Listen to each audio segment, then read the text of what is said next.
Welcome. Good morning, everybody. We're ready to go ahead and with today's hearings. I hope everybody had a very pleasant past 3 days. In Haverhill, we were down no electricity for 2 of those days. Telephone poles ripped apart, crossbars all over the place. 3 highways, Route 10, 25, and 118 were closed. I couldn't go from Haverhill to North Haverhill, so it's pleasant being able to get in the car and drive somewhere now. So here we are. The first bill, Representative Luno is the prime sponsor of that bill. It's 1128. This is relative to the definition of a scholarship organization for purposes of the education tax credit. Welcome, Representative Luno. Thank you very much, Mr. Chair and members of the committee. For the record, my name is Dave Luno, and I represent the people in Merrimack County District 9, which are the folks that live in the towns of Hopkinton and Bow. Although I think a lot of us see our responsibilities statewide, and what I'm delighted to present and introduce this morning is House Bill 1128, which in fact is has statewide implications. Let me start off with what the intent of the bill is. So the intent is to improve the clarity and relevance of financial reporting from the nonprofit corporation that administers the state's education tax credit program and the state's education freedom account program. So the bill itself is pretty straightforward. It just makes one small change to the definition of a scholarship organization, which is part of the education tax credit statute, and it strikes out 5 words, so that the definition of the scholarship organization would mean a charitable organization incorporated in this state, not just incorporated or qualified to do business in the state. So it strikes the or qualified to do business part, leaves all the rest of it intact. And it doesn't make any other changes to either the tax credit scholarship program or the education freedom account program. So let me just sort of lay the groundwork very quickly.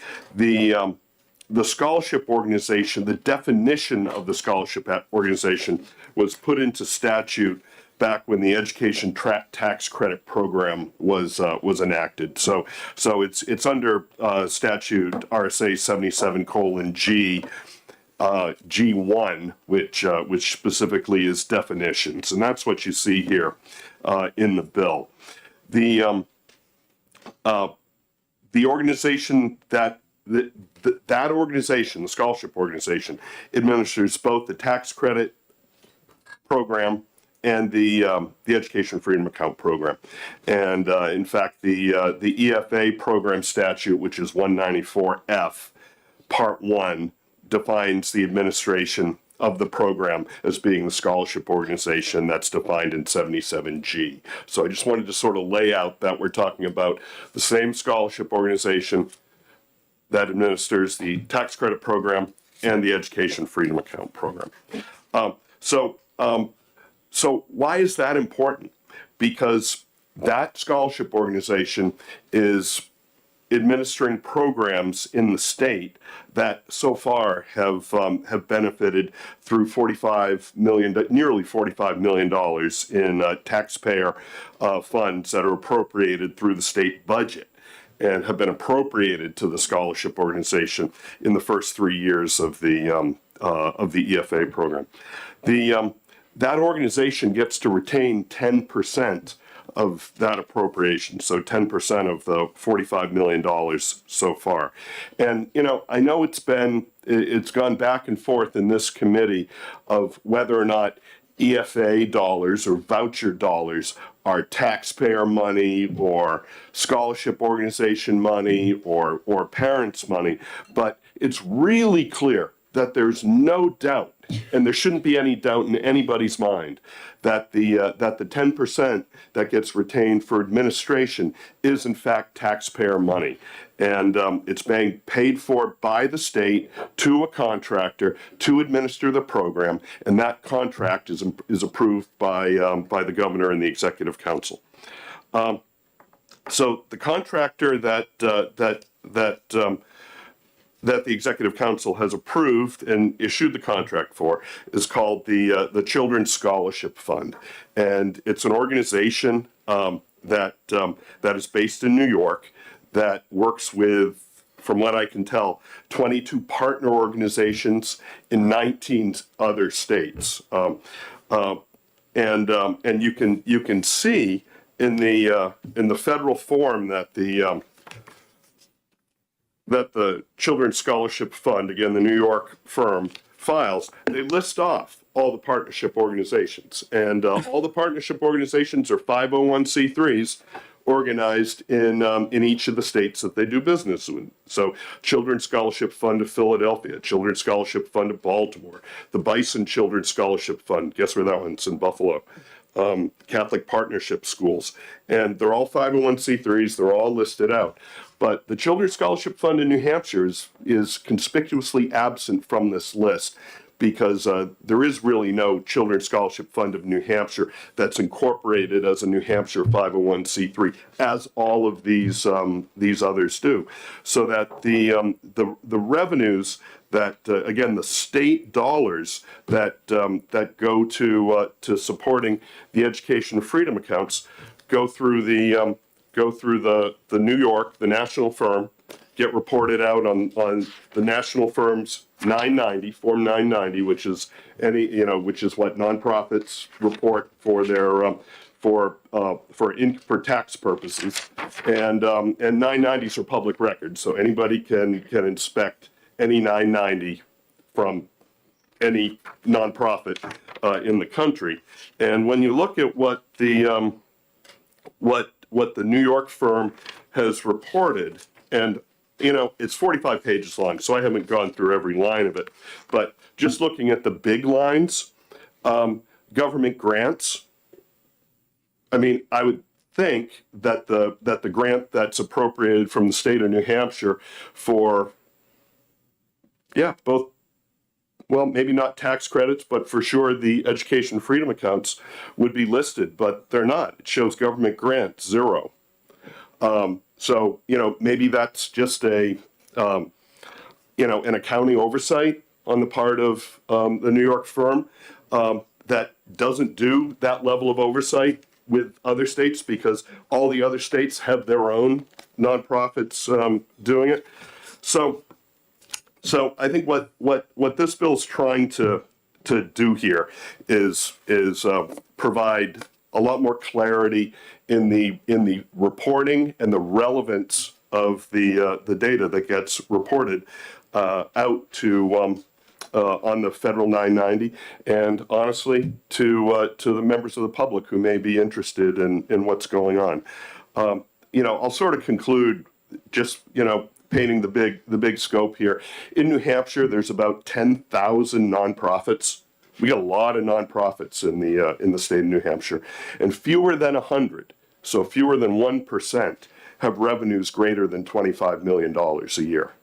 So both with the education tax credit program and the EFA program, certainly pushes the Children's Scholarship Fund, as far as New Hampshire-based revenues, over that line. So, most of the nonprofits that have revenues more than $25 million a year, you think talking about hospitals, colleges, things like that. But the New Hampshire Children's Scholarship Fund is definitely, in that category of high revenue nonprofits. So to sort of wrap up, I think there's 3 reasons why I'd like this committee to consider this bill. First of all, that New Hampshire, as it stands now, is an outlier. All the other programs that are being administered by the Children's Scholarship Fund have their own state their own 501c3 nonprofit corporations incorporated in the states where they operate. So New Hampshire is an outlier. That's number one. Number two, to make sure that that the 10% that the Children's Scholarship Fund gets to retain as part of administration goes to supporting New Hampshire programs, not programs of other states. Can't tell that from the federal filing that the New York organization puts out.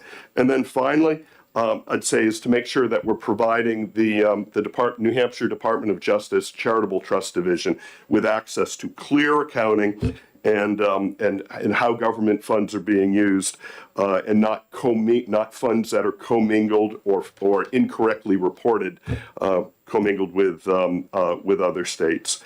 And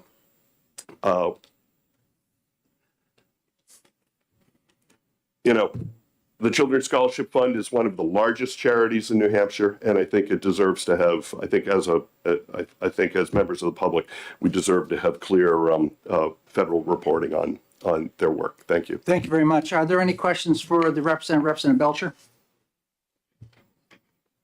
Thank you, Mr. Chair, and thank you, Rep. Luno, for presenting this. So my take on this bill is that it would effectively have the state of New Hampshire outlaw an out-of-state incorporated nonprofit from doing business with the state of New Hampshire. So my question is, given the constitutional provisions on full faith and credit, the requirement that states respect the laws of other states, as well as businesses incorporated lawfully therein, is this not unconstitutional on its face and likely to set up lawsuits against New Hampshire that we'll lose? Thank you very much for the question. No, absolutely not. I mean, there's other stipulations that are in the current statute, such as the scholarship organization has to be exempt from income tax pursuant to 501c3 of the Internal Revenue Code. So it's not just any corporation; it has to be a nonprofit corporation, and not just any nonprofit corporation, but a nonprofit corporation that's established under 501c3. And all this does is require that corporation to be incorporated in the state of New Hampshire, and that can certainly be within our statutes. Just one quick follow-up on that, because that helps explain some of what I just asked, but it brings up another question, which is, if we're being so ultra specific in law about a nonprofit that checks this box and does this and does that, that specific type of nonprofit is not allowed to do business with the state of New Hampshire if they're incorporated out of state. Would that not give the impression that this is targeting a specific entity or entities? So I think that's a great question. The other nonprofits that do business with the state of New Hampshire, to my understanding, are incorporated as 501c3s in the state of New Hampshire. So we're thinking about mostly hospitals that receive financial support from the state. It's clear that this nonprofit is also receiving financial grants from the state. They're not being reported properly. They're not being reported as government grants. So maybe that's something that was just an accounting error by the folks that are running the New York group. But I'd say that it's certainly consistent with the nonprofit status of other nonprofits the state does business with. Thank you, Representative Lekes. Yes, I'm wondering, given that most school districts come in at 10% or higher for their administrative costs, and the particular organization that is currently running this has come in at under that, even though they're allowed 10%, they've come in under that and are continuing to decrease. Do you have an actual problem with the way this particular organization runs the program? So thank you for the question. I actually do think it's very wasteful, and last session had filed a bill to have the New Hampshire Department of Education administer the program rather than a contractor to do it. And I think it's very inefficient and wasteful the way it's being done right now, because when you take a look at the the disbursements that go from the contractor. Most of it is going to, or a lion's share of it is going to private and parochial schools around the state, and those schools have administrative costs too, likely on the order of 10 or 15%. So the 10% on top of this is really on top of other administrative costs that are being paid. So I think if and when this program undergoes a forensic audit, which I believe the legislative budget office assistant is going to be conducting this spring, that hopefully that will be one of the things that they take a look at, is the inefficiencies associated with paying two levels of administrative oversight fees. Further questions? Not seeing. Thank you very much. Great, thank you very much, Mr. Chair. I'd like to call up Kate Baker, Demers. Okay. Do you want to switch right now? Thank you, Margaret. Welcome. We're fine. Red means on? Yes? Red's on. Okay, great. My name is Kate Baker Demers. I just give you a little background, which Representative Cornell already knows, right? I was a free and reduced lunch kid from Manchester. I graduated from Manchester West in the Seth Meyers class, and Bob Baines was my school principal. I went from West High School to the University of New Hampshire, and now I'm the executive director of Children's Scholarship Fund in New Hampshire. If you're a low-income child and your child is being bullied or assaulted or below grade level and needs more attention, this scholarship program may have been the thing that saved them.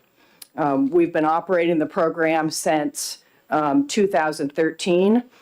Actually, just to be clear, I've been operating the program since 2013. 93% of the families that participate in this program indicate that they've seen measurable academic improvement in their children. And 95% of the children that participate in the program say they're more satisfied with the school that they're attending with the scholarship than before. We've grown by an average of about 50% per year. Currently, there's only one scholarship organization approved to do this work in New Hampshire. In general, this tax credit program is small. It has a capacity of about 2,400 kids statewide. We raise the money every year and then give away all the money. All the reports are published on the Department of Revenue's website. You can go there and see our reports all the way back to the first year of 2013. We have to reapply annually to the Department of Revenue to be allowed to do this work. And we have to do it to the letter of the law every time. So the only way that the Department of Revenue would reapprove us to run this tax credit program is if we did it exactly correct every time. If we didn't do it exactly correct every time, we wouldn't be reapproved. Children's Scholarship Fund, like Representative Luno told you, is a part of Children's Scholarship Fund National. And I don't know if you can tell, but I struggle with this bill. So in general, I feel like this bill is a direct personal attack. This time, I usually can be really happy in here and chat with you guys and be collegial, but in this particular case, in 2015, after running this program for a couple of years by myself, I asked Children's Scholarship Fund National to come to New Hampshire and help me. Personally, I asked them myself. I was otherwise alone, and I wanted to grow the program in a way that was extremely efficient. And so to the discussion earlier, discussing that the program is run inefficiently is in fact exactly the opposite of fact. The reason I asked Children's Scholarship Fund to come to New Hampshire and help me is so that it would be efficient and so that it would run, well and under the 10%. Prior to that, trying to create infrastructure in New Hampshire with unemployment at zero, I knew wasn't going to be affordable or effective for the children and the families. And the way these programs work, the more efficient that I can run the program, the more money I can give to families. And I think everyone on this committee, after working with me in here for 11 years, knows two things. One, I really care about kids and do this work to help children that don't fit in the box. And two, I really want to give them as big of a grant or scholarship as I can every time. Whether or not you agree with the mechanisms that are in place in state law, I know that all of you know that. And so I'm really struggling with this bill because I feel like it is a direct attack on me and Children's Scholarship Fund. I mean, everyone here knows I'm a New Hampshire person. Since we've grown with the Education Freedom Account, we've added 8 employees in New Hampshire. So this affects not only my job and eliminates my job, it eliminates 8 people. I brought Chloe with me today, one of my staff people from Children's Scholarship Fund in New Hampshire. I know that Matt is in the back. So it also eliminates 8 jobs in New Hampshire of New Hampshire people who live here and work here. And yes, Children's Scholarship Fund National helps by processing some of the applications, but though that shared services model is in the nonprofit space considered best practices for efficiency. And so by telling me that I need to do a whole ream of paperwork in New Hampshire, it is making the grants smaller for families. So I can't help but think that, and Representative Ludo isn't sitting there, but if he was, I would ask him if he did this on purpose, if this is vindictive, you know, knowing I'm a New Hampshire person. Mr. Chair, I mean, I am actually in the room right now, and for her. Representative Luno, you are not on the committee right now. Actually claim that this bill is personal. Representative Luno, sit down. It's entirely on the Sit merits, down. Not personal. I didn't even mention Ms. Baker Demers' name. So it is not personal. It is completely on the merits. Go ahead, Mr. Demers. Yeah, I mean, honestly, the bill itself would eliminate the only person in New Hampshire that runs the tax credit program, the only organization that runs the tax credit program, which is 1,300 children's scholarships, right? Because Representative Luno is saying in this bill that I couldn't run the tax credit program that I've run for 11 years. Okay, because I do have shared services. The sponsor of the The bill. sponsor says I couldn't run the program because I asked a national to come and help to be more The efficient. sponsor did not say that. That's what the bill says, right? That- I mean, the bill 1128, Did not say that. right? The bill 1128 says that I would not be able to run the program in New Hampshire that I started because Children's Scholarship Fund's founding documents were filed in New York in 1998. That would make it so that I couldn't run the program that I've been started in 2012, right? For people that are low income in New Hampshire. So there's 1,300 kids that would then be without their scholarships. And to the sponsor's point, he said that you have to do this to do that. Again, the legislature was designing the Education Freedom Account to try to also capture efficiencies so that families could have more grants.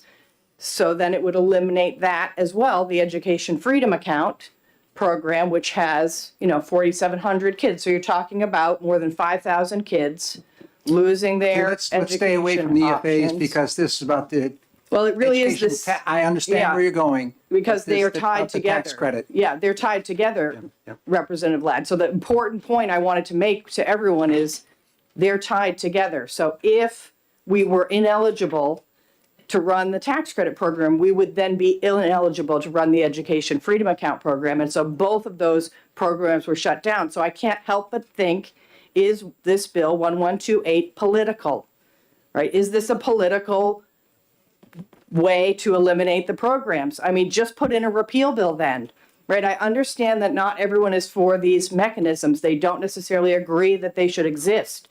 But telling me personally, specifically, that I shouldn't run a program that I've been running since 2012 this is not the right way to do it. This is a sneaky way to do it, Representative Ladd. Thank you. Do you want to take questions? Sure. I I'm have a a little question. bit upset today. This is a I- hard one for me, and so if everyone will just be gentle, I would appreciate that I because it's understand that. very personal for me. I mean, this is a hard one. I understand that. This is a hard one for me Running because your I'm happy, Okay, Representative Kate, I Weiler, got- I'm happy to argue about the policy all day. I got right? that. So I'm asking Happy a to argue question about the policy all about day. efficiencies and Sure. running a program so that we Yeah. have efficiencies. Sure. You're authorized by statute to use up to 10% for administrative costs. Yeah. what are you doing if you're with the money, if, for example, you're able to manage, and hopefully you are, for Yeah. a lesser administrative charge? Yeah, we got down maybe to 7. 7%. Yes, we got down to What's- 7. We gave bigger grants to What's the happening with families. the difference? We give it to the families, Representative Ladd. Thank So you. as an example, last year we ran lower than 10. We gave another $300,000 to families. So thanks for the question. Further questions? Representative Paterno? Thank you, Mr. Chair, and thank you for being here today. Can you explain how the Children's Tax Credit was working before the Children's Scholarship Fund became Sure. involved? Sure. So the first year, I use we all the time. In the first year, it was me by myself, okay? And I raised about $150,000 and gave it to kids. In the second year, I raised about $200,000 and gave it to kids. In the third year, you'll remember we had that Supreme Court battle. And so we went all the way up through the New Hampshire Supreme Court arguing the constitutionality of it. And that year I only raised about 50,000. And so to the discussion about the administrative costs, remember it's up to 10%. And so the year that we raised $200,000, that's only $20,000. And so at that point, I was having to just raise money to be able to pay myself to do the work, because this is clearly a full-time job, doing the job. But the administrative fee in that period was only $20,000. And so I had to find a way to create and make the program sustainable.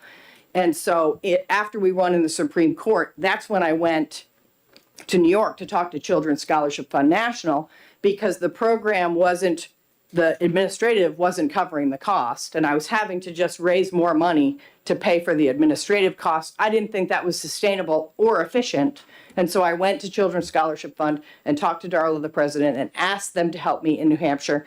And to Representative Luno's point in his testimony, it is an unusual circumstance. Usually they offer matching grants to states. Their partnerships are slightly different. In New Hampshire, they agreed to help me completely, 100%. And at that point, I became an employee of Children's Scholarship Fund. And that's how I was able to keep the program going, when at the time it was tiny and couldn't really afford any employees. And then from that point, all the money that I've raised in New Hampshire stays in New Hampshire for New Hampshire kids, but Children's Scholarship Fund has in essence been donating to New Hampshire to cover the operating costs so that I could do the work. And so to me, I see it as an incredible gift that Children's Scholarship Fund agreed to help me here. I think they realized how passionate I was about helping kids in New Hampshire and thought, okay, we can help you with that. And so then for that to be this discussion here, again, way too personal to me to be able to kind of hold it together.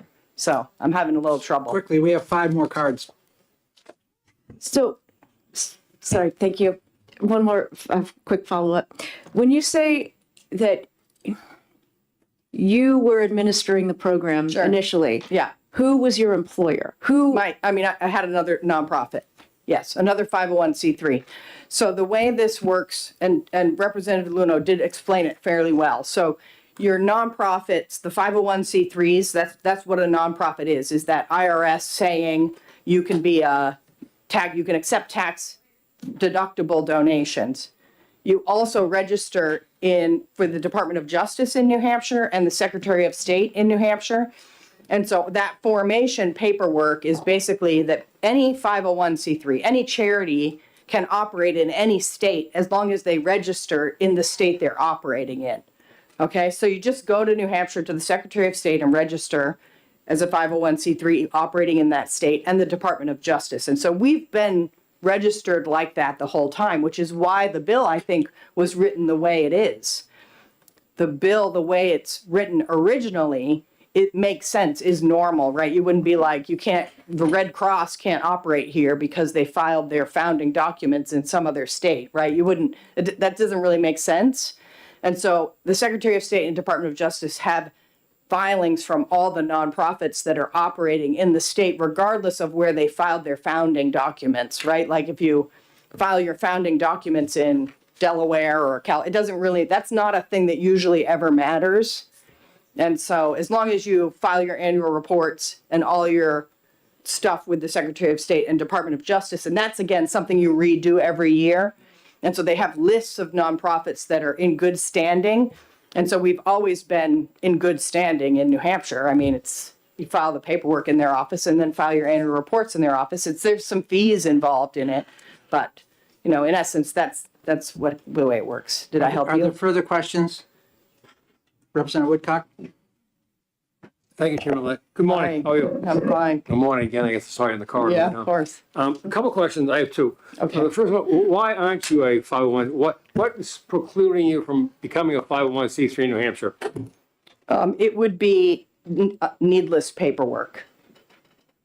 Because we're already registered in New Hampshire. But if you're registered, okay. Yeah, so it would be just paperwork not that like- was extraneous, extraordinary, I guess. It's Well, it's unnecessary. paperwork, right? Yeah, yeah, it's Okay, unnecessary. so Yeah.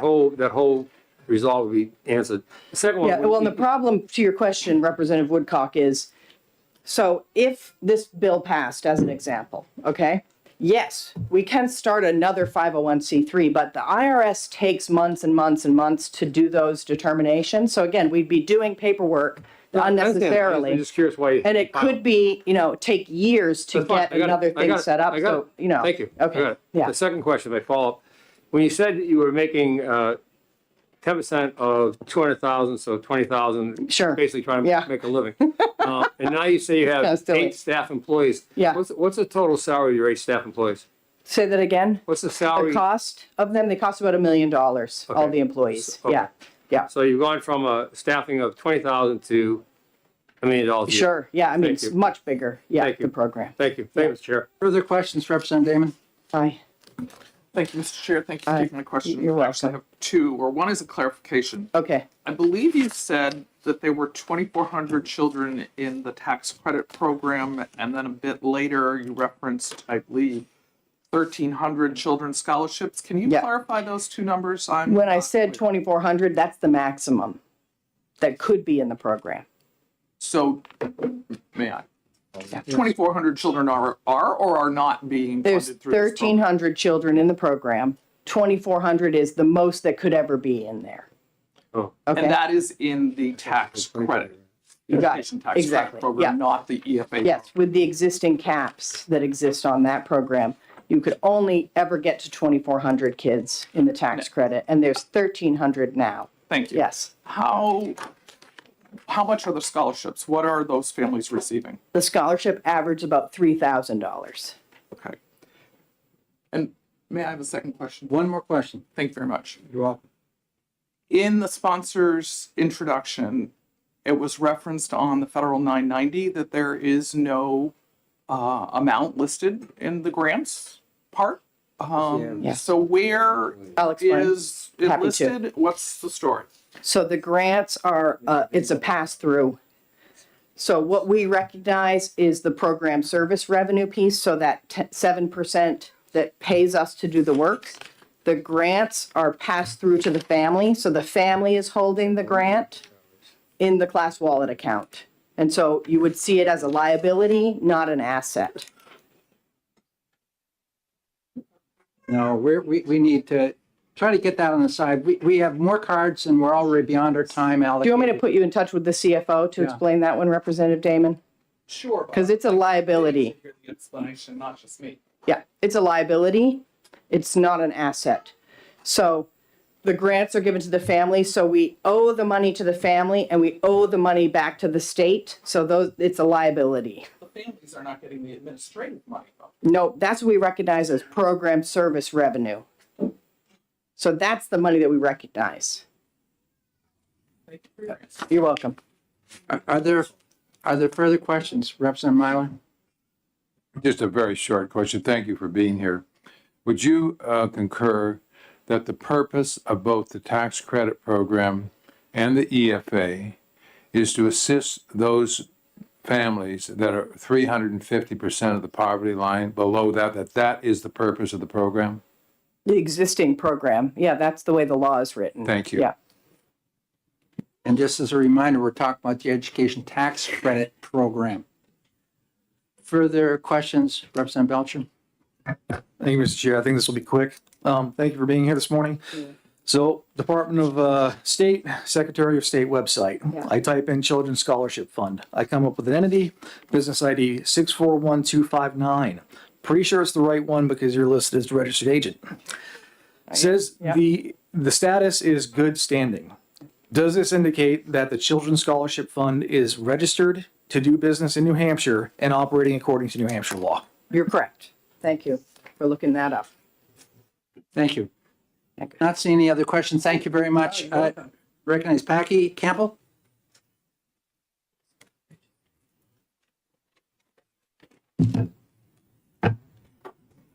Good morning, Mr. Chairman. Good morning. Good morning, members of the committee. My name is Packy Campbell. I will disclose that I'm a former House Education representative, sat where you were sitting, and I really appreciate what you guys do and the sacrifice that you make. I come down here once or twice or 3 times a year, and I know what a commitment it is for your time. So regardless of where you are on this issue, thank you for your efforts. I am concerned that my criticism of this bill will be sharp. I think sometimes you have to state that things are just wrong. As you may know, I started a school 2 years ago with my wife and some other concerned members of my community. We formed a nonprofit 501(c) in New Hampshire. We opened a school. We had 32 students. Our first year, we had 46 students. Our second year, and if you do pass this bill, it will close our school. We'll unemploy another 10 people. We'll send 46 kids back into a public education system that failed them. And I would just please ask you not to do that. This bill is sneaky. It's underhanded. It's inappropriate. I've never seen a representative stand up in the middle of someone's testimony and do what he did. I mean, to have the sergeant of arms in this room right now might be appropriate. I don't know what else I might say that would literally have a representative stand up and interrupt someone's testimony. That representative owes the House an apology, owes this committee an apology. And I would say to you that I thought he owed us an apology for filing this bill. But it only speaks to how much I think there's just an insidious caring of government more than kids, of unions more than teachers and students.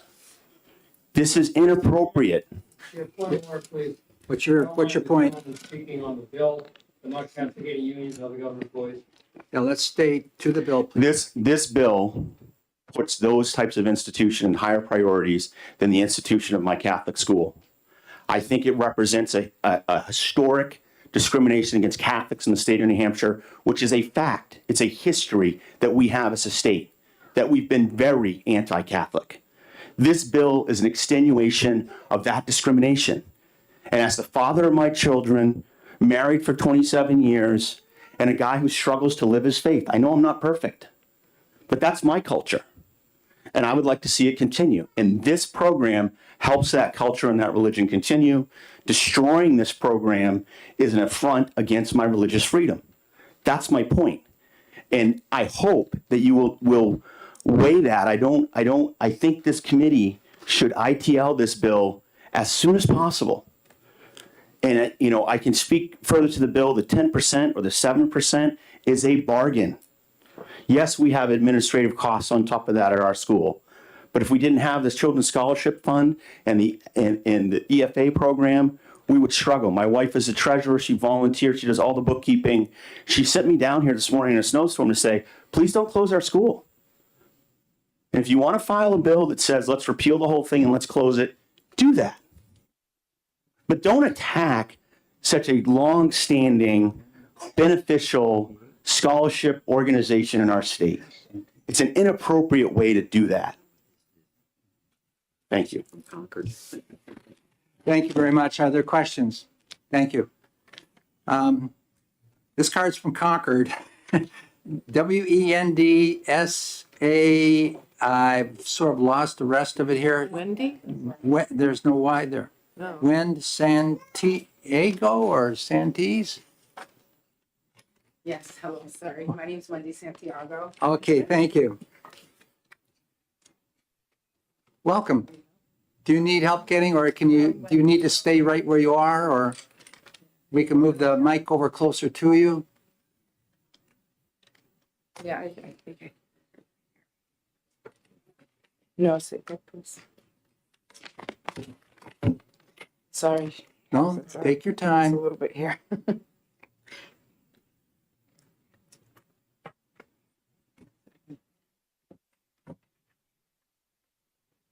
Good morning.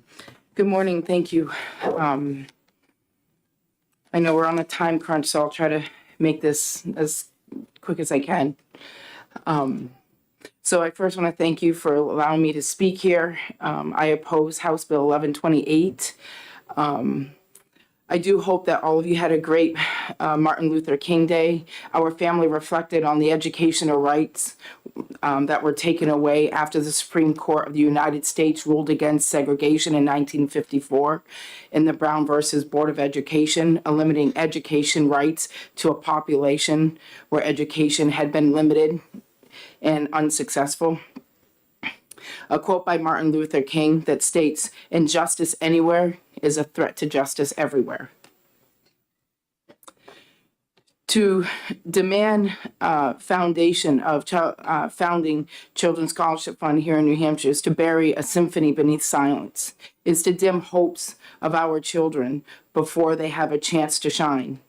It is to build walls around boundaries of curiosity within each child, and the very ability to ask why, or to dare to even dream what if. Children's Scholarship Fund is not just about academics. It is also about nurturing the curiosity and the future of our children. It is the artist who paints the hues of hope on a canvas that our children in our community rely on. It is about empowering the ability that one will one day orchestrate change, the hands that will sculpt the kinder and brighter reality. So let's not talk about whether or not Children's Scholarship Fund should be founded in New Hampshire. Does that really matter? Instead, let's talk about the filing of ignorance, the price tag of our future being dimmed.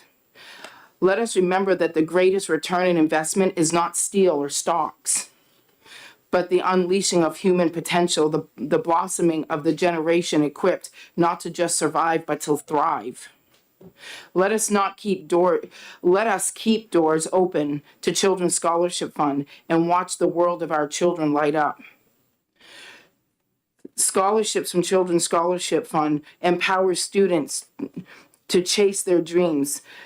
Children's Scholarship Fund has been a safe means to schools' choice to many that have been bullied, abused, or just simply not getting the education they need to thrive in our community and for their own future. Children's Scholarship Fund has opened doors for students to receive support that otherwise the students would not have had.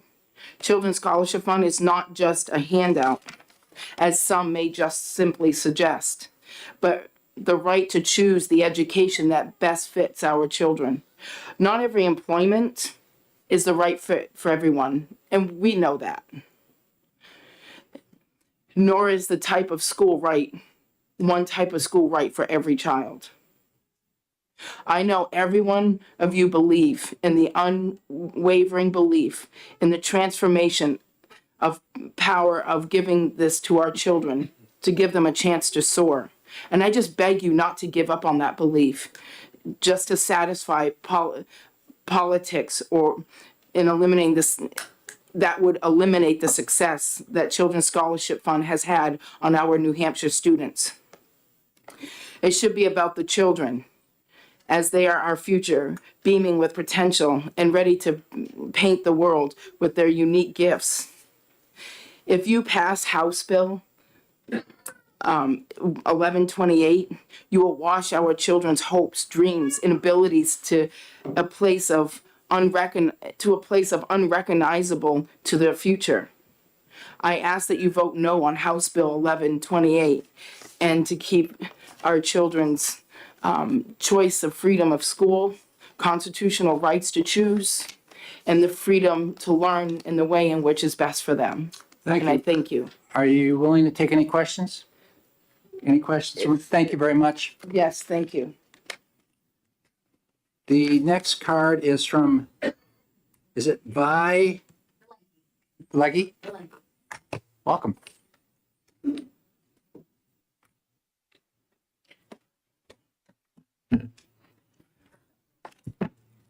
Good morning, everyone. I am here to oppose the same bill, 1128. You know, I want to just begin by saying that this organization, the Children's Scholarship Fund, has changed the trajectory of my family's life. Period. They're accessible. Every time I need to speak to someone concerning questions, processing my orders through Class Wallet, or about filling out paperwork, or even a reference of where I should bring my children, like where is a good tutoring center, someone is always available to speak to me immediately. That doesn't always happen when things are turned over to the state and other organizations. So I want to start off by telling you, I am a homeschool mom of 4 children, and all 4 of my children have been through the public school system. And in my experience with the public school system, they were not thriving. I have children that are falling behind in the public school system, and I have children that have excelled. I have a college student right now on her last year who was homeschooled since the 7th grade.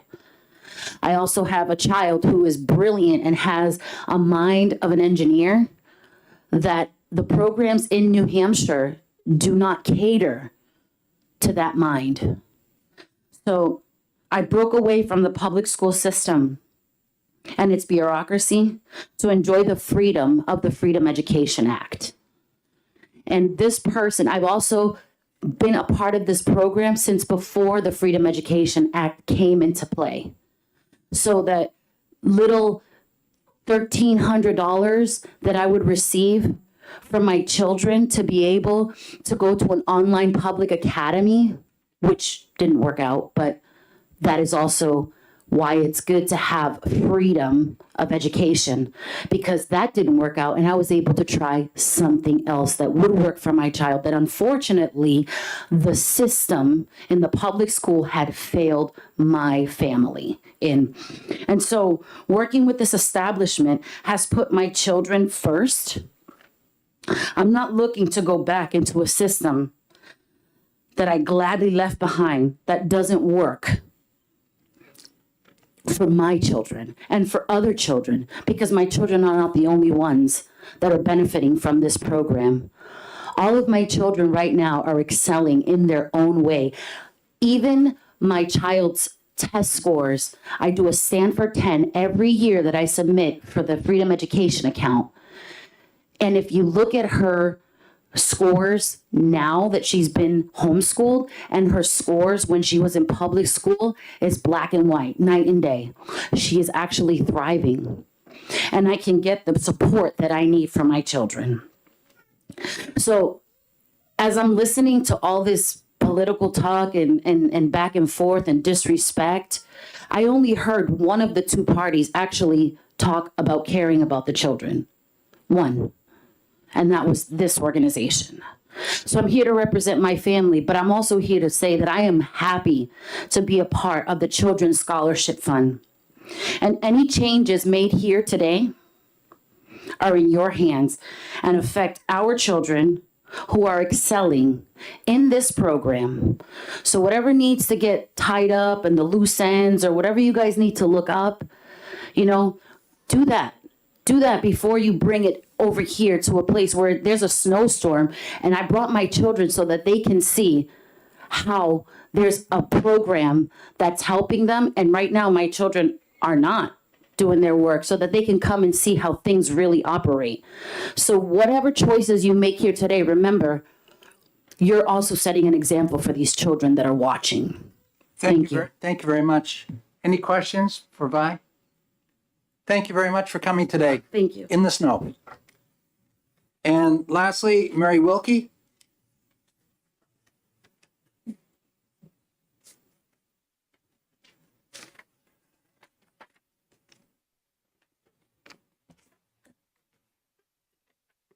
Good morning. Good morning. Thank you, Mr. Chair and members of the committee. I'm Mary Wilkie. I'm a retired public school teacher. And I'm here to support this bill. I'm confused by the thought that this would be putting the CSF New Hampshire program out of business, or putting the executive director of it out of the program. My understanding reading the bill is it would ask them to incorporate as a New Hampshire corporation.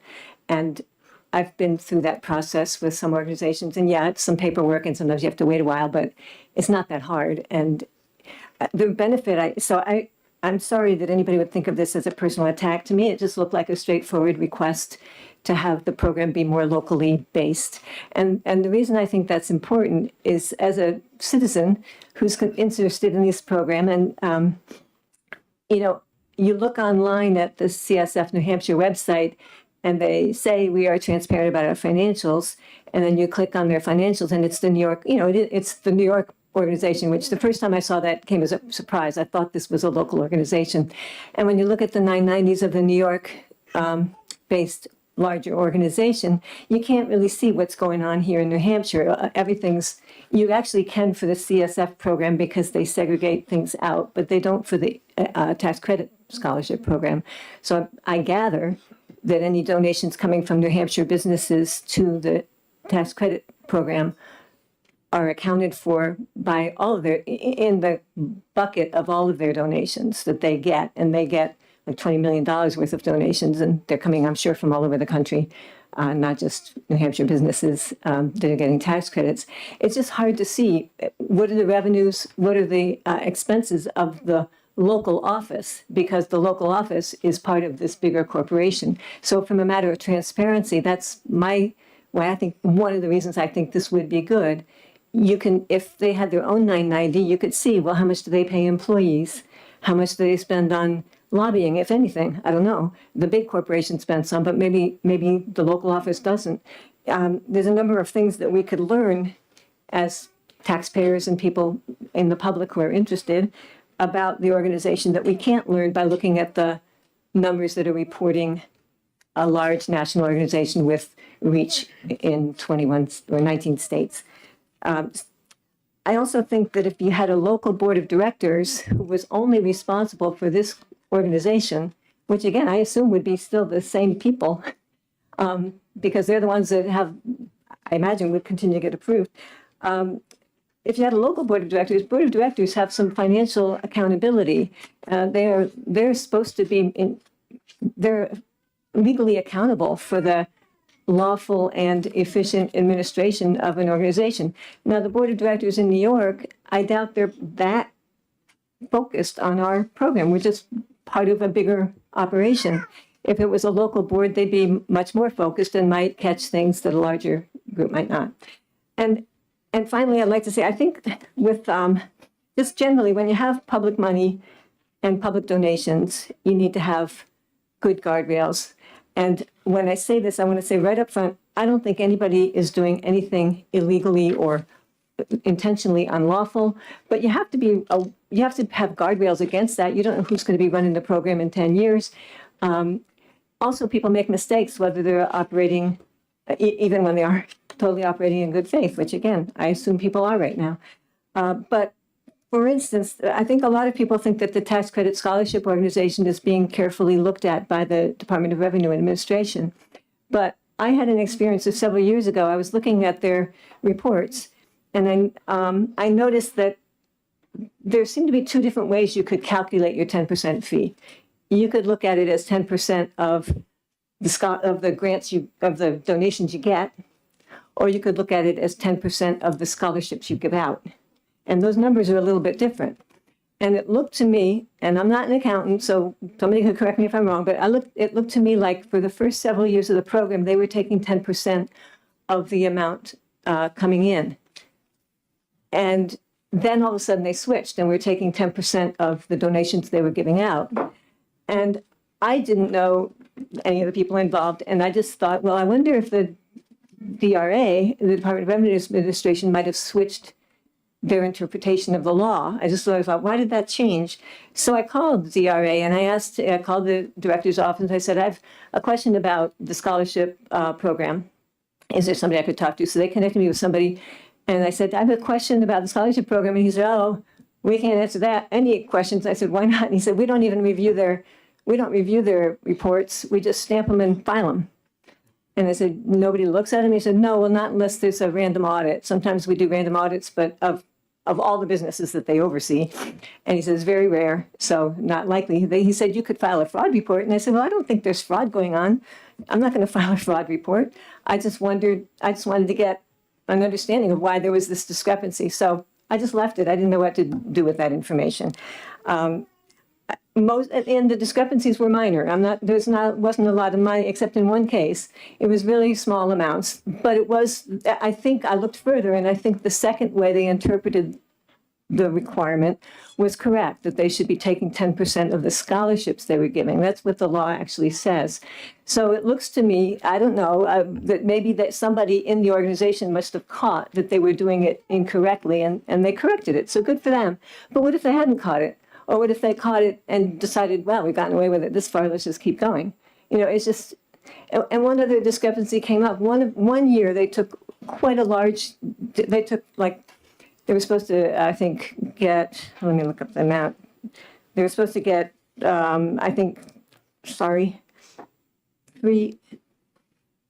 were supposed to take something like 21,000, but they took 71,000, something like that. It's in that ballpark. This was the Giving and Going Alliance, and that was 2018-19. And then I just happened to stumble on, one time I went to print out the that year report, and all of a sudden the number, instead of listing 71,000 as what they took in fees, it listed 26,000.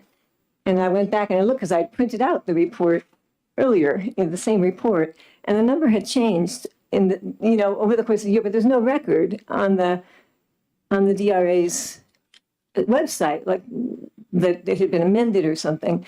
And I noticed that the signature on both of these forms were the same date. So they'd been the amendment had been backdated, and the stamp that the DRA put on it was backdated too. So it was as if the first report had never been filed. Now, again, I assumed somebody caught that there was an error, because that 71,000 was an error, but there's no record. And I'm assuming that when they caught that error, they gave back the money, but how do you know? Somebody besides that organization needs to be watching, and the DRA apparently isn't. And so I just feel that this organization, any program, not this particular organization, again, I don't mean to be implying anything about the organization, because I think everything I see, they're doing things honestly in good faith, but make some errors sometimes, as any human being does, and somebody else needs to be watching. And I just feel like this bill would add some transparency and maybe some more local oversight, and that's why I favor it. Thank you very much. Are there questions, Representative Cordelli? Yes, I'm just curious about your last comment. How would this change that you're talking about improve the situations you just described? Based on the fact that they're just incorporated locally? Well, I'm wondering if there was a local board that was requiring more audits that were specifically on that program, not audits of the whole $21 million corporation in New York. Maybe they would have caught it sooner. I don't know. And then again, I guess that's that particular situation, maybe that would be the only one. But I brought that situation up to say that we have to have more oversight if the department that you think is overseeing really isn't, then there has to be something, and maybe more oversight should be added than by this bill. But I do think if there were a local board of directors, maybe that they possibly would have seen it. Representative Perino, you had your hand up. I think you had the same question as Representative Cordelli. Further, Representative Tanner, then Representative Belcher. Thank you, and thank you for taking my question. I had down here through the different people that came and talked, just about the question that you asked in the beginning, or the statement you made, that you didn't see that this was an attack, or what the deal was to remove the scholarship organization. And I think the prime sponsor said the intent was to improve financial reporting. I also noted that the New York Children's Scholarship Fund has other places like Baltimore and Philadelphia, and they have their own 501c3. So what do you see as why this is such a, emotional thing that it's going to ruin the Children's Scholarship Fund simply to have a satellite organization in New Hampshire that's registered here, but still would be like, I think Red Cross was brought up before. We have a New Hampshire Red Cross chapter, but there's a national Red Cross organization, obviously, international. So do you see what the problem is? That was what my confusion was when I heard the testimony, because it seemed like some people thought this was going to put the whole EFA program and and Education Tax Credit Scholarship program out of business, and I don't see how it would. They could easily continue in exactly the same way they are, and I assume that some leeway could be given to allow them the time to get the certification from the IRS that they are now tax exempt. So I don't see how it would stop anything. It seems like everything can keep going. There would just be somewhat more transparency and somewhat more accountability. Thank you. Representative Belcher. Thank you, Mr. Chair, and thank you for this testimony this morning. You mentioned that this is primarily just a matter of paperwork, but that it might take some time. If we pass this bill would go into effect July 1st of 2024. About 1 month thereafter, there are 1,300 children in this state who will be dependent on receiving outlays from this organization in order to continue the education they are currently participating in.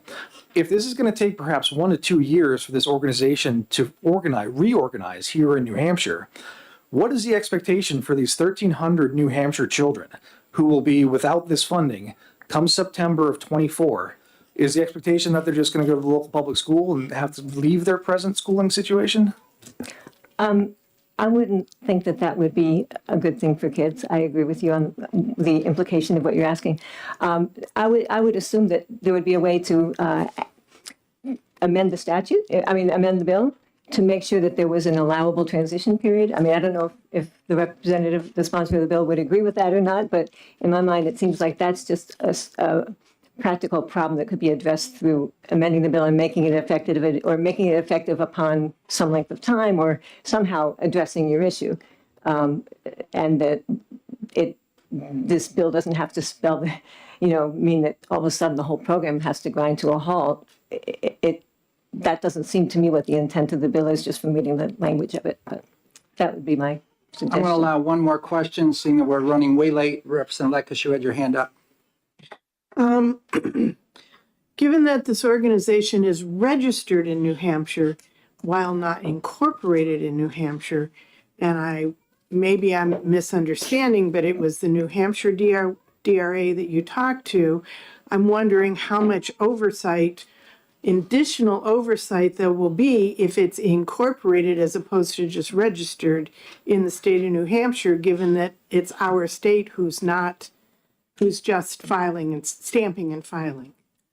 Well, what I'm thinking is that, first of all, if they were incorporated in New Hampshire, they would have their own tax filings, which would contain a lot more detail about their particular operation than you can see in the tax filings of a larger organization that melds information from all around the country.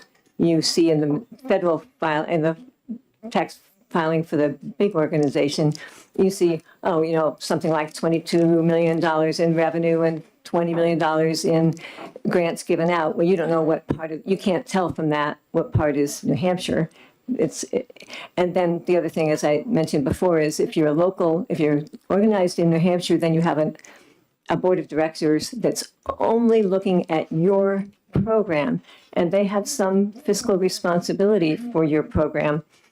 And I would think that if your whole reason for being was to operate these two New Hampshire programs, and you're the board, you'll be much more aware of the ins and outs of those two programs than somebody in New York who's overseeing programs here, there, and everywhere, including the New Hampshire program. That's one small part of their big things. I just think there'd be more attention paid by the reason 501c3s have to have boards is because they do provide some oversight and some accountability. And it would be closer oversight if it was a board only devoted to this organization. Thank you. Thank you very much. With that, I'm going to close this hearing. And we're going to move on to the next bill, which is HB 1402. That's right.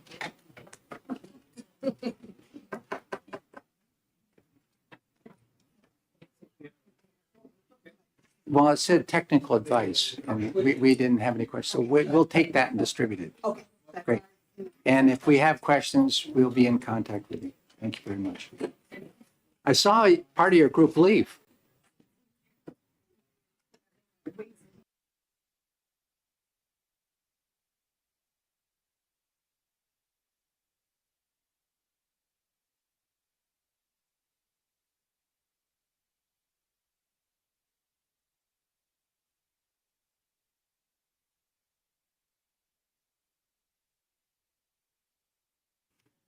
Welcome, Representative Lekis. Your bill is 1402, establishing a procedure for a high school proficiency exam waiver of mandatory school attendance. Alicia Lekis, Hillsborough 38. My brain is still back in the last bill. I have to try to shift gears here.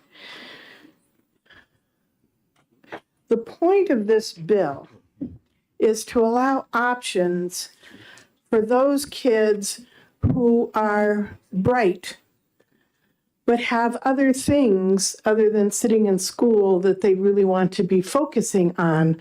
For instance, that gifted violin player who wants to really devote her time to the violin and has covered, already understands and has learned all of the things that are required of a high school student.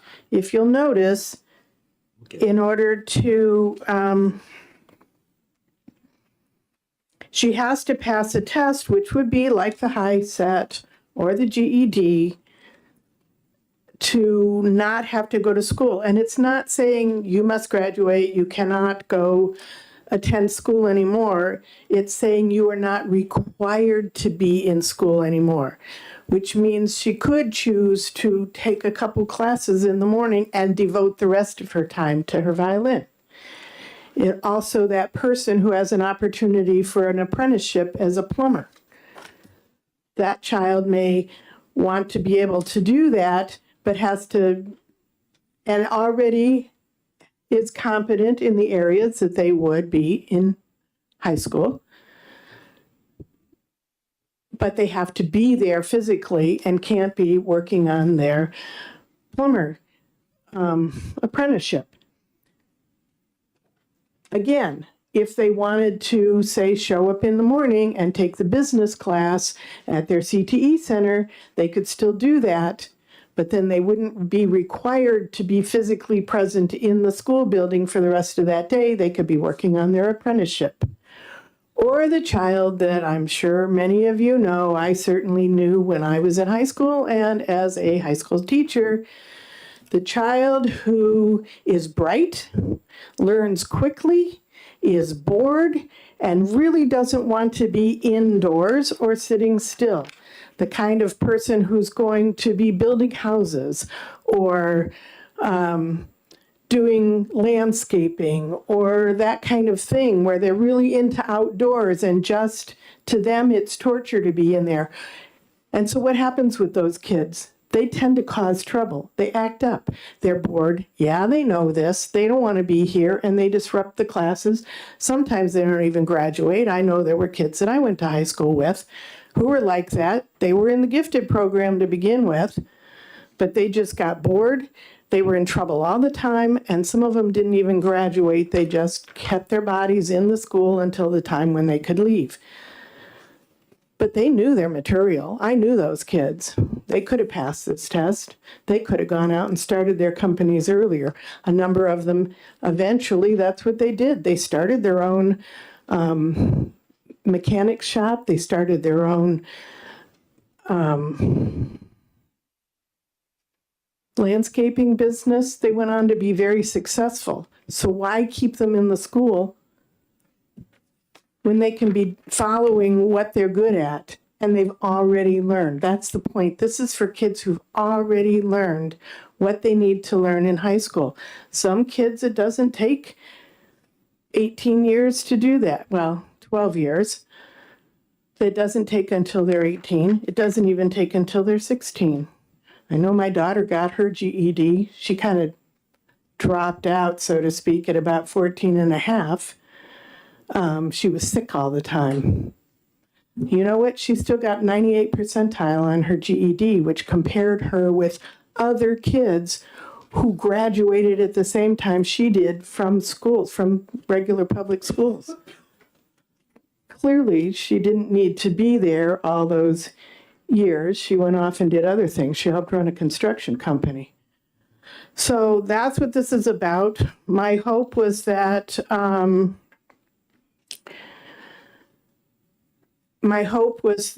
the Department of Education would be able to make an arrangement with either the HiSET or the GED to be able to use their tests and to have them administer it.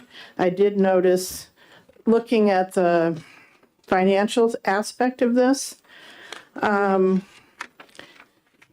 there were things, there's an awful lot of things that they think that they need, and if I amend this to say, instead of the location of the Department of Education, that was just so they didn't have to take it at their high school, who might not be set up for it, that the site of the vendor of the exam, that would save that amount of money, a good bit of the money that's on the back of this. But the other thing I forgot to include was who pays if they continue going to school part of the time. And that would be the same as homeschool kids. It just needs to be a line written in here that says it's the same as we do for homeschool kids. There is a RSA that covers that. And I think that's it. I'm open for, Thank you very much. Are there any questions? Representative Hall? Thank you, Mr. Chair. I thank you, Representative, for taking my questions. So I'm wondering where you feel that CTEs, ELOs, all of that fits into that picture of the student who's gifted. well, that was why I said a child may want to take some courses still at the CTE, but not actually be at the school for the whole day. They may only need to take 1 or 2 classes at the CTE. Maybe they want to take business or business and advertising, and then be done and go work on the other things that they're interested in that they wouldn't be able to do if they physically had to be present in the school. Thank you. Representative Belcher and then Representative Woodcock. Thank you, Mr. Chair, and thank you, Rep. Lekas, for bringing this. I really like the underlying concept. Now that I've read it really thoroughly, 2 things that are potential small oversights jump out at me. So I'm going to show you what these are and ask you if you would be amenable to a possible small amendment to this. So the first is down here where it says, upon passage of the exam, the student may continue to attend school, but they are not required to. Immediately I see that and I think, well, yes, that makes sense. However, for purposes of discipline and normalcy in the classroom, we can't very well have students being authorized by the state to come and go as they please. So would there be a possibility for a little change there, just to designate that they are all attendance and other policies still apply to that student until they formally withdraw? I'm not sure that would be the wording, but certainly I would be willing to look at it. So like if they enrolled for a class, they needed to attend that class like other people in the class. I think that would be about appropriate. And the other small thing I wanted to look at was where it says, if the student chooses, they can take this exam at the location. So it's all putting the choice of this on the student. I think it might be appropriate in this big decision to rope the parents in to require parental approval. Do you think that's appropriate or no? I think that was in my original write-up, and I didn't realize it wasn't in the actual bill. Okay, perfect. Well, I think we can fix this. And I already see things that I want to amend, so I'm very happy to have anybody help me amend this. Representative Woodcock? Thank you. Just Representative Belcher, on line 26, exactly what I highlighted in yellow as well. So you said you're going to address that, Representative. I just moved to my second part, if I may.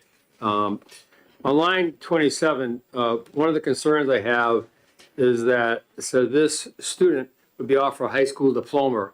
And I have, when you look at the line 2 and the requirements for receiving a high school diploma, it has this meeting the high school graduation requirements. But now this person is taking a proficiency test and getting a high school diploma, which is incongruous with 1 and 2 with 5 and 6. They have the right to do that. They have the right to get a certificate or a GED, whatever they get.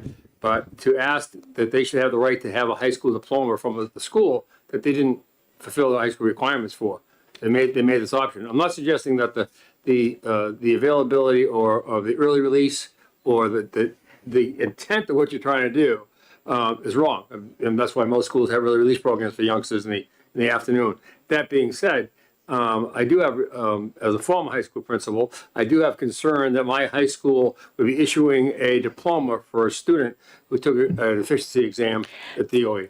Yes, that was why, and I knew that was one of the issues on similar bills in the past, and that was why I said either from the school district they've been attending or from the state.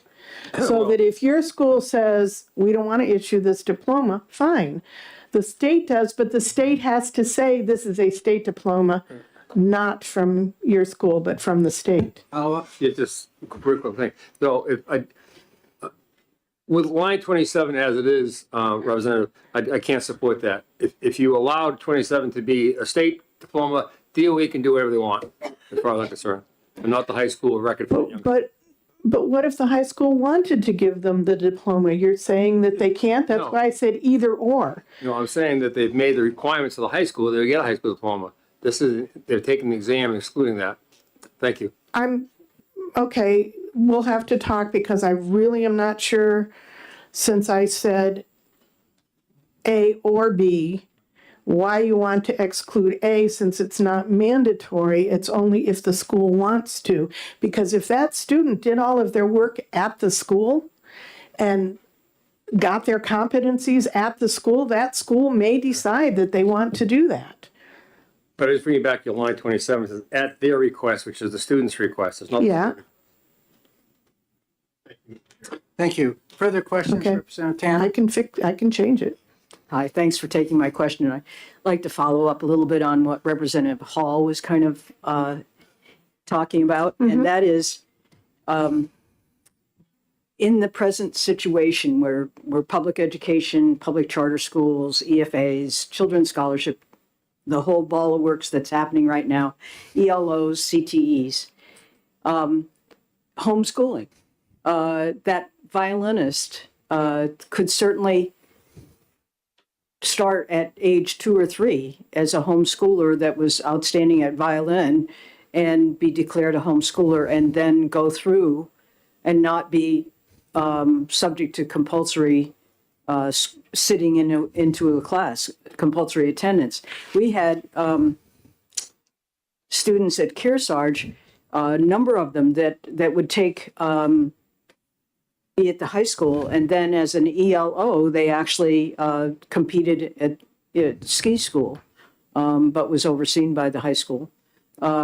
So I don't understand why we need this. I think that would be my first question, why it's needed, because it seems like our system is so flexible right now that a student that wants to could do almost anything they wanted to and still get an education that would be under the auspices of the state education department. It's the mandatory attendance, and if you're homeschooled, there's a whole list of classes that you're supposed to be taking as a homeschooler. And if you've already succeeded at those, how do you stay a homeschooler if you're not doing those classes? If you're just doing violin at that point, I'm not sure that that's possible reading the homeschool rules and the things that have to be being taught. But you may be right about that. But the other part was that the other piece of this is allowing them to totally opt out. get their graduation, and potentially get a job. And may I have a follow-up, Mr. Chair? May I have a follow-up on that? And that kind of brings out my second problem with the bill, and that is child labor. You know, the schools have a certain function in providing working permits for students and or students, children that are age 16. And this would take them totally out of that range so that they would not be there would be no oversight on child labor at this point. This does not do anything about child labor laws. Now, there is a bill under labor that says if they are not required to be in school during certain hours, they can work during those hours as long as all the other child labor laws are followed. And that's going to be heard before labor. But this doesn't touch child labor laws at all. Child labor laws would still have to follow whatever they are. But I know that kids can start working at 15 and a half and some other jobs potentially earlier. And if it's how do you qualify an apprenticeship? Thank you very much. We have 4 more cards here. When we get to further speakers, I'm going to do what we've done sometimes, limits to 3 minutes per person. That's time frame. Are there further questions of the Representative Ford? Thank you, Mr. Chairman, and thank you for taking my question. Are you aware of the role in the schools of using the 6th grade PSAT to assess the competencies of children? I know they used it with my children when they simply got bored and they wanted to take advanced courses that then the schools didn't have. And so they were able to go into the Johns Hopkins Scholars Program, which allowed them to take college courses that applied to their high school diploma. Getting back to my colleague's question over here, so that they did graduate with a high school diploma, but it included courses from universities and colleges to fulfill those requirements. I'm aware my oldest went to college at 16, fully paid for and provided by the state. I know kids can do those things. This was for the kids that didn't fit into that. You know, they're not college bound. They have other goals, other things that they want to do. Right, but they still might take courses at college. Follow-up question? No, No, this is not a debate society. Yep. Okay, further questions? Thank you very much. And as I mentioned, and we've done it prior to this year as well, we're going to limit the next to 3 minutes piece, and I'd like to recognize Representative Corcoran.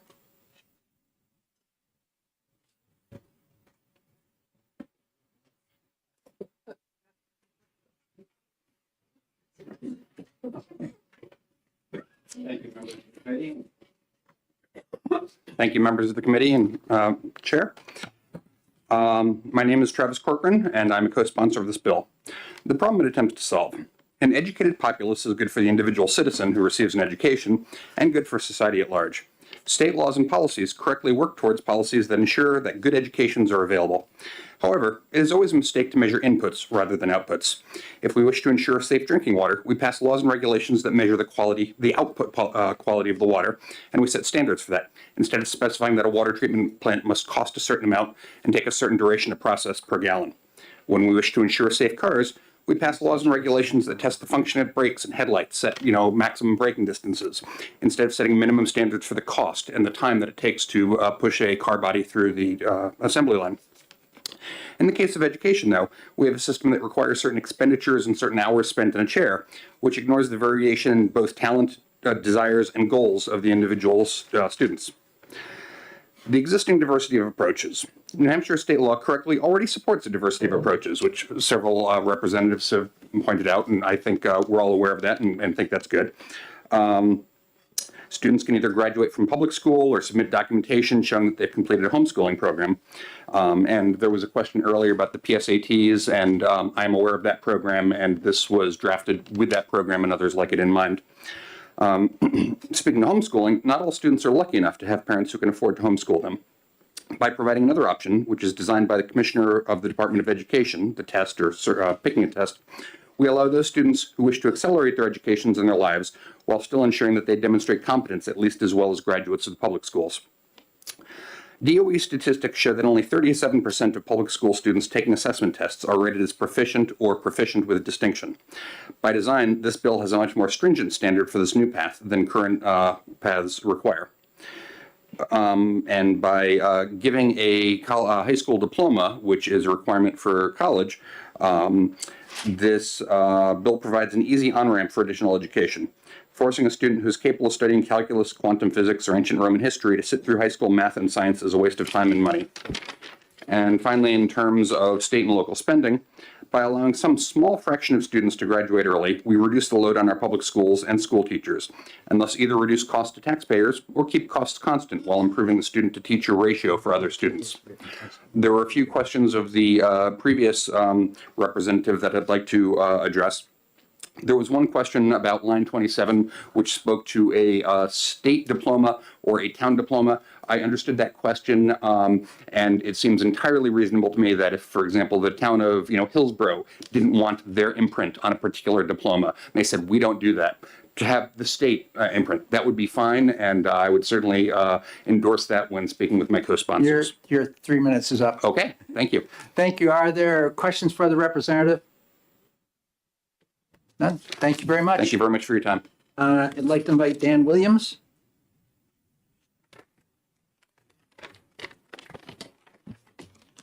Good morning.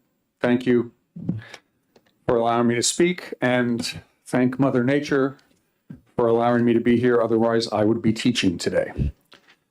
I'm an undeclared voter. I'm a credentialed music educator of over 3 decades who's taught in both public and private schools in 2 states. I have some questions. We've all heard an outcry over teaching to the test over the last few years. We can understand how one random assessment cannot prepare a student for a post-high school, let alone a post-middle school life in today's high-tech global economy. How would the commissioner create such a test? With whom would he collaborate? PragerU? What if Democrats were in charge and they decided to change said test and consult the folks behind, I don't know, critical race theory? What would be on the test? What about those soft skills that employers all across the country are saying they need in their applicants? What about social skills? How would a random test assess those? We know the human brain doesn't fully develop until around age 25, and yet we're going to send a bunch of middle schoolers out into the workforce. Where would the money come from to fund this testing? Is this a further way to defund public education by diverting tax dollars away from it? Here's another question. We as educators are legally responsible for our students when we are at work. When an active shooter event happens, if, as we all must in this day and age assume it could, how will we be able to verify that Johnny is safe during lockdown if he decided not to come to that one class he has because of his get out of school free card and he really doesn't want to go that day? This bill is a solution in search of a problem because we already have a flexible system that allows for scenarios that this bill addresses, and because it seems to seek to subvert existing child labor laws, which would bring New Hampshire back to the dark ages. In conclusion, I would just like to point out one fact. Donald Trump lost one county in Iowa last night, Johnson County, the most educated county in Iowa, home of the University of Iowa. If you think there isn't a correlation between that fact and this bill, you're not paying attention. I urge the legislature to ITL this bill. And as for Mr. Corcoran's comment about being worried about my teaching load, I can handle the teaching load. What I can't handle is being disrespected and having my credentials laughed at by about a third of the population. Thank you very much. Are there a question for Mr. Williams? Not seeing any. Thank you very much for coming today and braving the weather. Thank you. I'd like to invite Aubrey Friedman.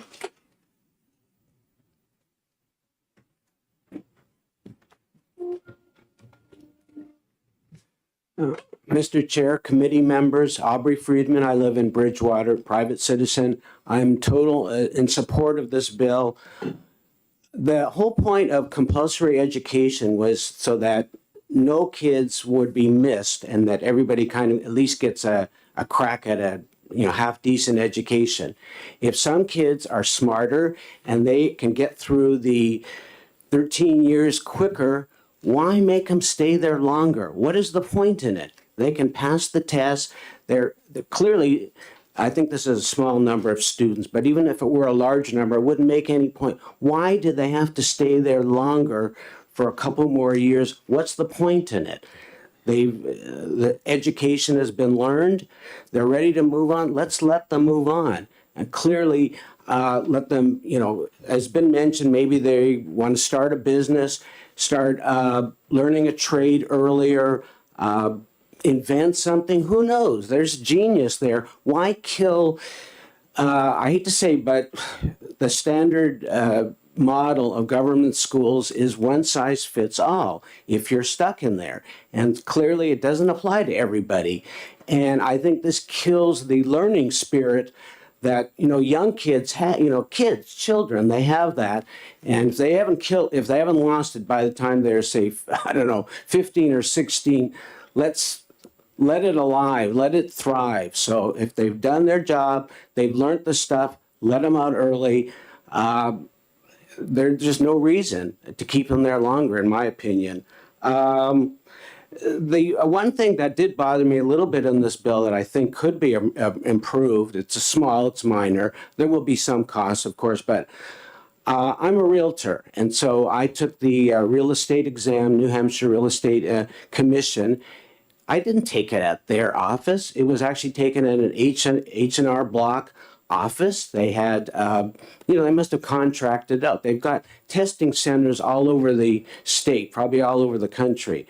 And so there's no reason it has to be done at the Department of Education, getting special equipment, space, and all that. When I went in, they check you out, you empty your pockets, you practically have to take your clothes off. They got cameras. I was afraid to go to the bathroom during the test because I don't know what they have to do. So it can be regulated and surveilled, so there's no shenanigans, and there's no reason to set up a whole, there will be a few extra costs and organizing it, but I don't think the costs that are listed here are really realistic. It can be contracted at a much smaller cost. It's a very minor problem.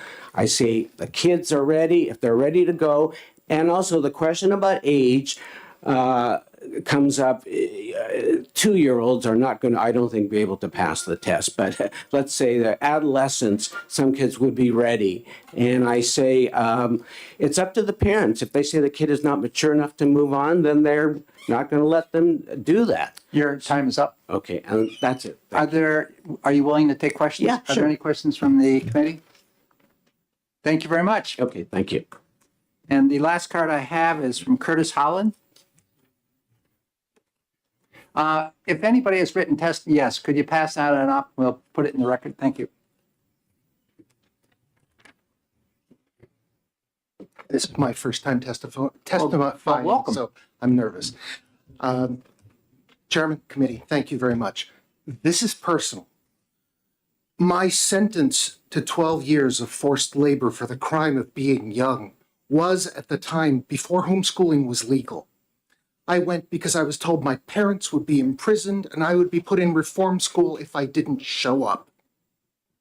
Government school and I didn't get along. I made no trouble. I just didn't do their homework. Year after soul-crushing year.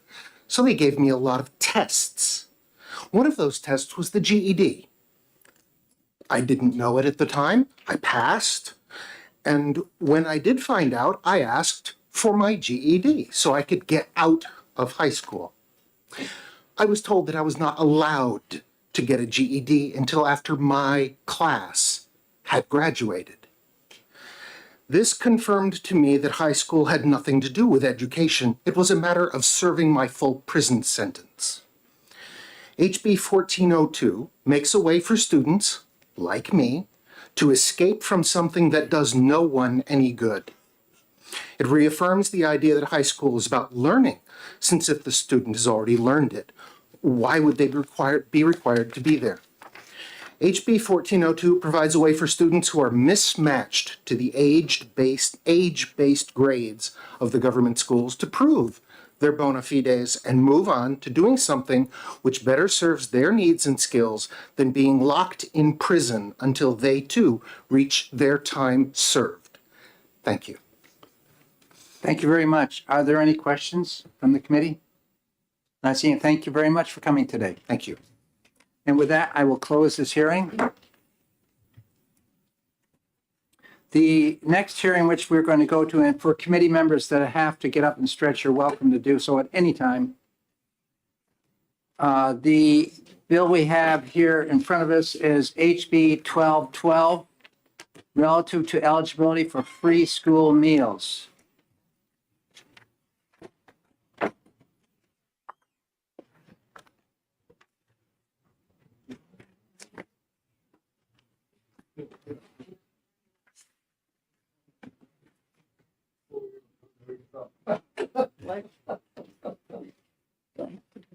Let's take a 5-minute break for everybody, okay? We'll take a 5-minute break, stand up, stretch it out, walk the hall.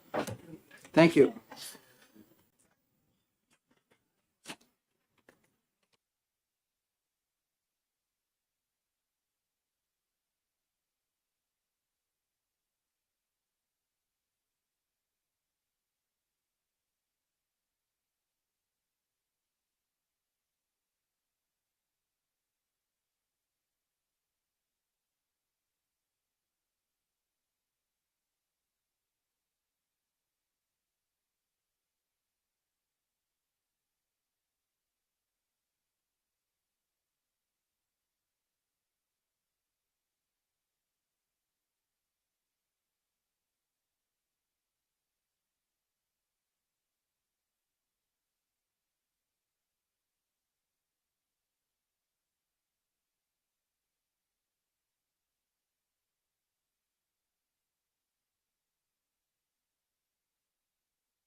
go ahead and open up the hearing for 1212.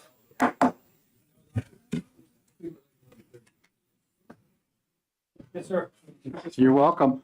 So I would like to recognize Representative Hall, who is the prime sponsor of 1212, which is relative to eligibility for preschool meals. Welcome, Representative Hall. For the record, I'm Muriel Hall, and I represent the fine people of Bow and Hopkinton, and as Representative Luno would often say, as well as all Granite Staters. Feeding kids at school is at the heart of House Bill 1212, which has a fiscal note as well as a local note. The intent of this bill, which Representative Myler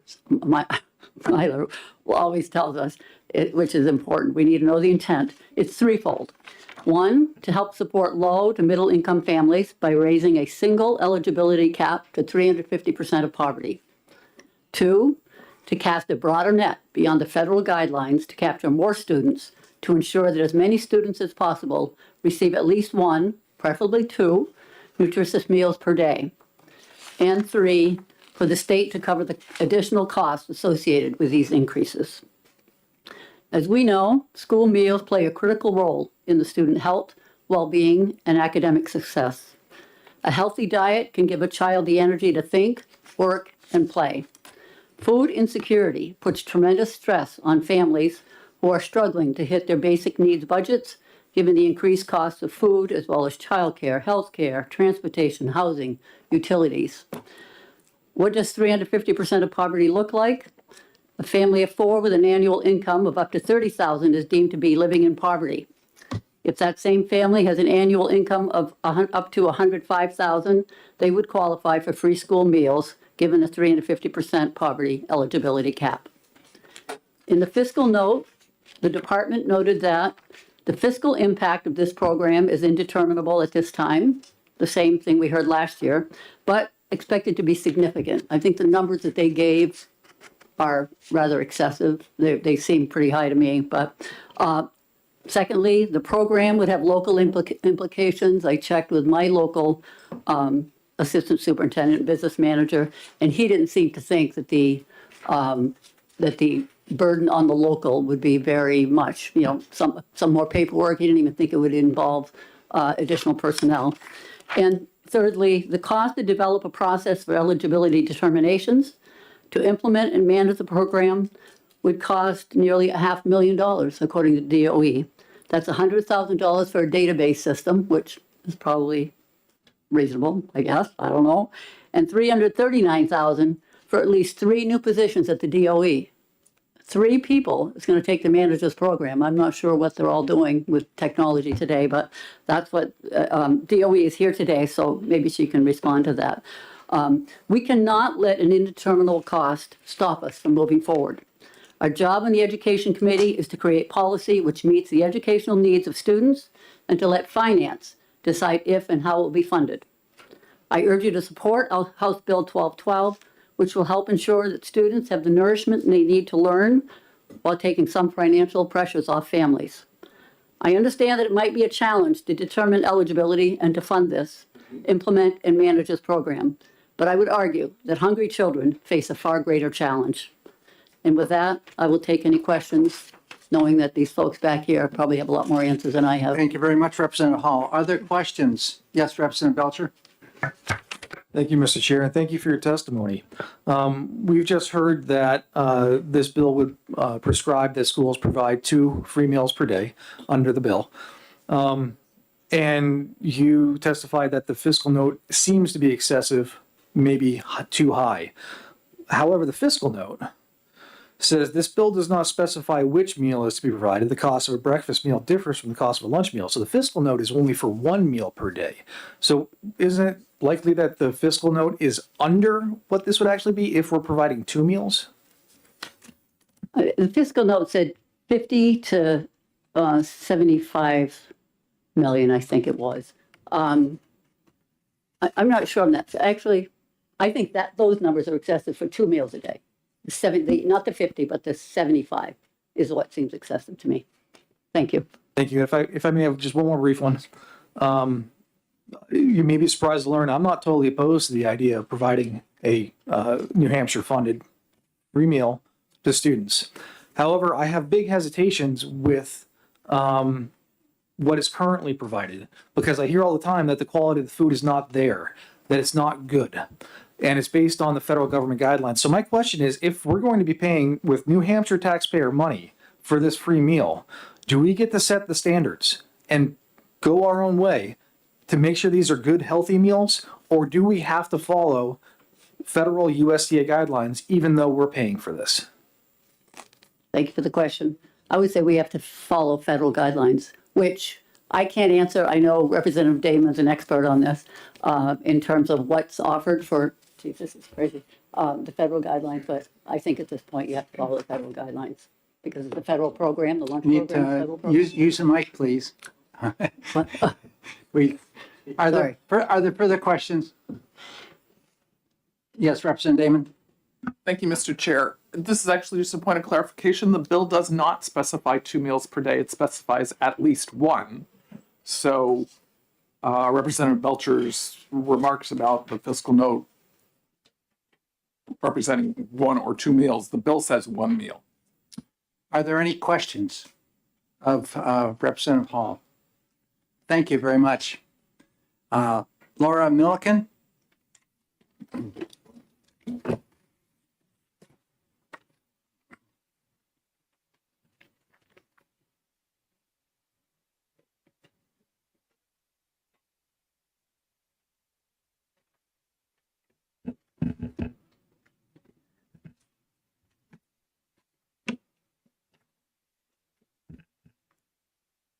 Good morning, Chairman Ladd and honorable members of the committee. My husband has COVID, so I am wearing a mask to protect you. I am not so far testing positive. My name is Laura Milliken, and I am the Executive Director of New Hampshire Hunger Solutions. New Hampshire Hunger Solutions appreciates the opportunity to testify in support of HB 1212. We're a statewide, nonpartisan, nonprofit organization that advocates to end food insecurity, improve access to nutritious food, and address hunger's root causes for all New Hampshire residents. Right now, food insecurity is high in New Hampshire. At the end of October of 2023, over half of New Hampshire children and 46% of adults lived in households that reported having insufficient food. School meals are essential to health and well-being. Children who eat school meals have better access to critical nutrients. School meals improve children's physical and mental health, both in the short and long term. It reduces, school meals reduce rates of poor health by at least 17%. At least 29%, and reduced rates of obesity by at least 17%. School breakfast is linked to better academic outcomes, better behavior, and better health. Children who eat breakfast have better attendance and better graduation rates. I provided you with a summary of the research on the benefits of school meals. HB 1212 would raise eligibility for free school meals to 350% of the federal poverty level. Currently, eligibility for free meals is set at 130% of the federal poverty level. For a family of 3, 130% of the federal poverty level is an annual income of $32,318. Since an income of over twice that is needed to support a family of 3, we know that current eligibility levels exclude many hardworking families in New Hampshire from accessing critical support, and it means that many children are hungry at school. We often aren't aware of how widespread financial challenges are across the state. Some time ago, it was made clear to me when I was in the waiting room of one of my medical providers, and I overheard 2 receptionists talking to each other.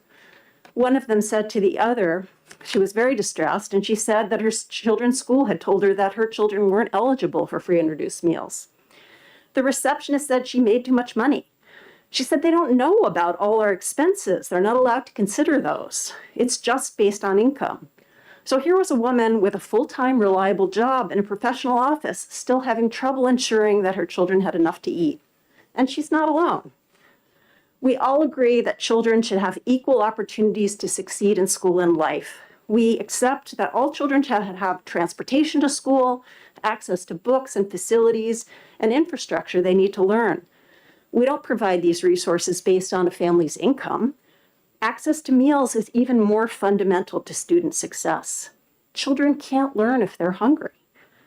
I want to clarify that this bill does not affect the state school funding formula, which allocates differential aid based on free and reduced meals at the federal level. If the committee were to vote for this bill, if it were to pass, it would not affect the state school funding formula. This bill is an investment in New Hampshire's future. Please vote out to pass on HB 1212 because every child deserves an equal chance at success in school. Thank you. Thank you very much. That's just about 3 minutes. Good job. Are there questions? Yes, Representative Dry. Thank you, Mr. Chairman, and thank you for coming to testify. I was trying to take notes and I missed your part that said about food insecurity, the number of children in that. Could you repeat that for me? Sure. So these numbers come from the Census Household Pulse Survey, which is a survey that's done by the census. It's a telephone survey. They call into states every month. And what I said was at the end of October of 2023, over half of New Hampshire children lived in households that reported having insufficient food. Do you know how large a database, this is? How many families, how many people we're talking about? What that translates to, it's on our website. I don't know off the top of my head, but I could pull it up. We can talk aside. Yes, I'm happy to share that. So on our website, on NewHampshireHungerSolutions.org, there's a data page, and you can explain really in lots of detail about the census pulse numbers that we use. Are there further questions? Representative Woodcock. Thank you, Chair. Good morning. Good morning. Still morning. Thank you. Just a quick question, related but not directly. Do you happen to know from your experience the ballpark figure that it cost for the universal meals when New Hampshire had the COVID? So let me see if thank you for the question. Let me see if I understand. So are you asking me what it would cost to provide universal meals? You happen to have the data on what the cost of New Hampshire during the COVID period when they had universal meals for all youngsters? So during that period, of course, there were federal waivers. The federal government paid for all the food costs during that period. That's what I'm trying to find, what that cost was. So I would defer to my colleagues at the Department of Education, but I can tell you that the fiscal note that's on the current Bill 1212 assumes that all children would participate and would eat all meals at school. I assume. We would have to ask them. But that's not what happened during the pandemic when there were waivers that allowed for all children to eat free meals at school. It was about 70% of the kids, between 60 and 70% of the kids ate lunch at school, and about 45% ate breakfast at school. Okay. Thank you. And I'll email you the right numbers, but that's my memory.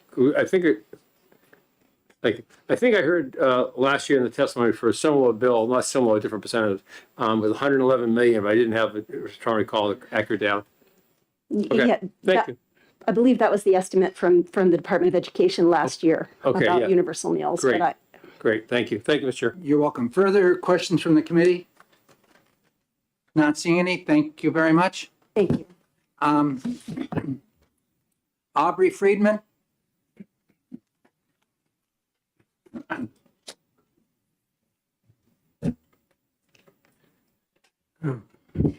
Mr. Chair, committee members, Aubrey Friedman again, Bridgewater. I speak in opposition to this bill, and I believe I've testified against similar bills in the past, and will do so again in the future. I'm not opposed to food or eating or healthful eating or anything like that. We already have the program for the lower income to cover that. This is clearly going up to 350%, 105,000. We're going into the middle class now. And I feel, I lived in an expensive city before when I was raising my son years ago. I had a middle class income, in a very expensive city, and I was able to send, a bag lunch, and when he got older, he had to make his own lunch, and if he didn't feel like doing it, that's his problem. So it was my responsibility, not my neighbors or the taxpayers. And when you're going into the middle class here, that's the problem. What else can I say about? Yeah, actually, there's a moral hazard here, where it goes into if you are getting help from, say, food banks or churches, people feel grateful. When they get it from the government, it becomes kind of an entitlement, right? Infrastructure, I've even heard that term used too. So that's the problem. It's a moral hazard here. And I'm telling you, once you get these things started, you can't get them stopped. People get used to the goodies and they like them, they get used to them, and they think that's the way it should be. Cost, $75 million. Okay, whether it's high or low, whatever it is, it's going to be a tremendous cost. Where is the money going to come from? You got to raise the taxes. That makes everything more expensive for everybody. The same people that you're supposed to be trying to help. So I filled one out. Nothing is free. That's the problem. And I think this just has a bad, as I say, moral hazard, encouraging people to become more dependent on government. We should be encouraging them to be prosperous and take care of their own families, personal responsibility. That's key here, not dependency. And lastly, I don't think this is going to solve the childhood obesity problem. So you hear a lot in the news about that. So how is this going to solve that problem? And those are my thoughts. Thank you very much. Are there questions from the committee? Not seeing it. Thank you very much. Okay, thank you.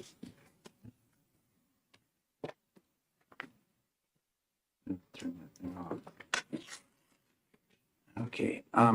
Chase Eagleson?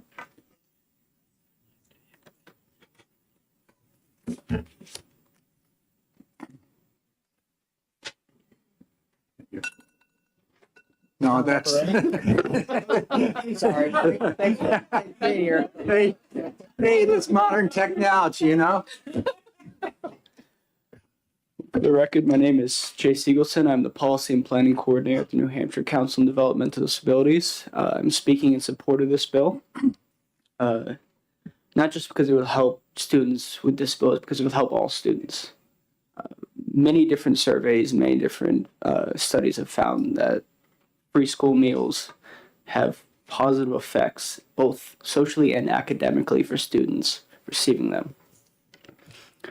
A study from the Journal of the Academy of Nutrition and Dietetics found that students who received on-site meals and snacks provided by their child care center had higher chances of being food secure and were more likely to be in good health, and had lower odds of being admitted to a hospital for an emergency department. It's also been found that preschool meals have increased scores in mathematics, English, and many other subjects. And in general, it allows for students to be able to go throughout the day without worrying about where their food's going to come from, because as we all know, the middle class has become a bit more stretched on their expenses recently. And that has really hurt some families when it comes to trying to feed their children, which is a number one goal for many families, to make sure they can go throughout their days not worrying about what they're going to eat, not worrying about if they can get the right amount of nutrition. Try to keep it short and sweet.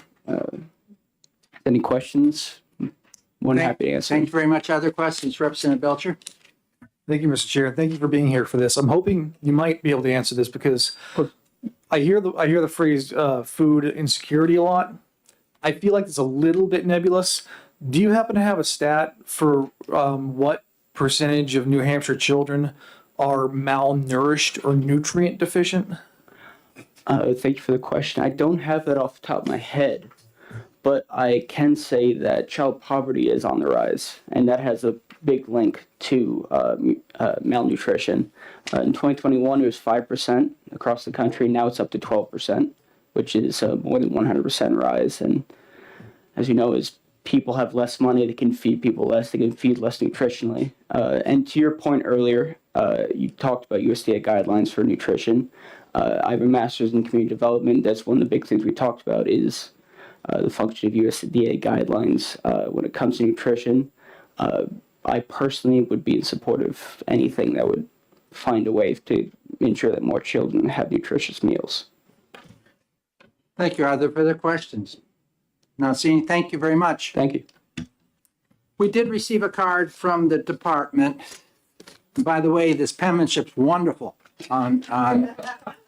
but they're indicating they will take questions only. So if there are questions, then regarding this, then we can ask them now. If not, we can hold them and contact them afterwards, but it's up to you right now.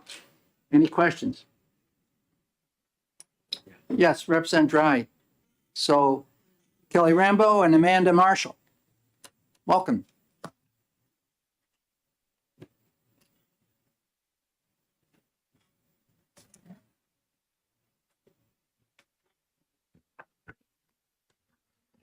Isn't that easy to read? Good morning, everybody. My name is Kelly Rambo. I'm the Bureau Administrator for the Office of Wellness and Nutrition at the Department of Education. Hello, I'm Amanda Marshall, Administrator for the Office of Nutrition Programs and Services of Department of Education. So the question from Representative Dry. Thank you, Mr. Chairman, and thank you. I'm still trying to wrap my head around the part about over half of New Hampshire children and 6% of adults lived in households that reported having insufficient food. Do you have data on that? We do not have data on those stats as they were not provided by us, but we can look into that. Thank you. Yes, Representative McDonald. Thank you, and good morning. Thanks for being here. My question is regarding the fiscal note because it says the department was contacted and it's the only agency listed. Could you provide any clarification on how these numbers came about? And someone said they might be too high, or just overall, what is that about? Thank you. Sure. Thank you for the question.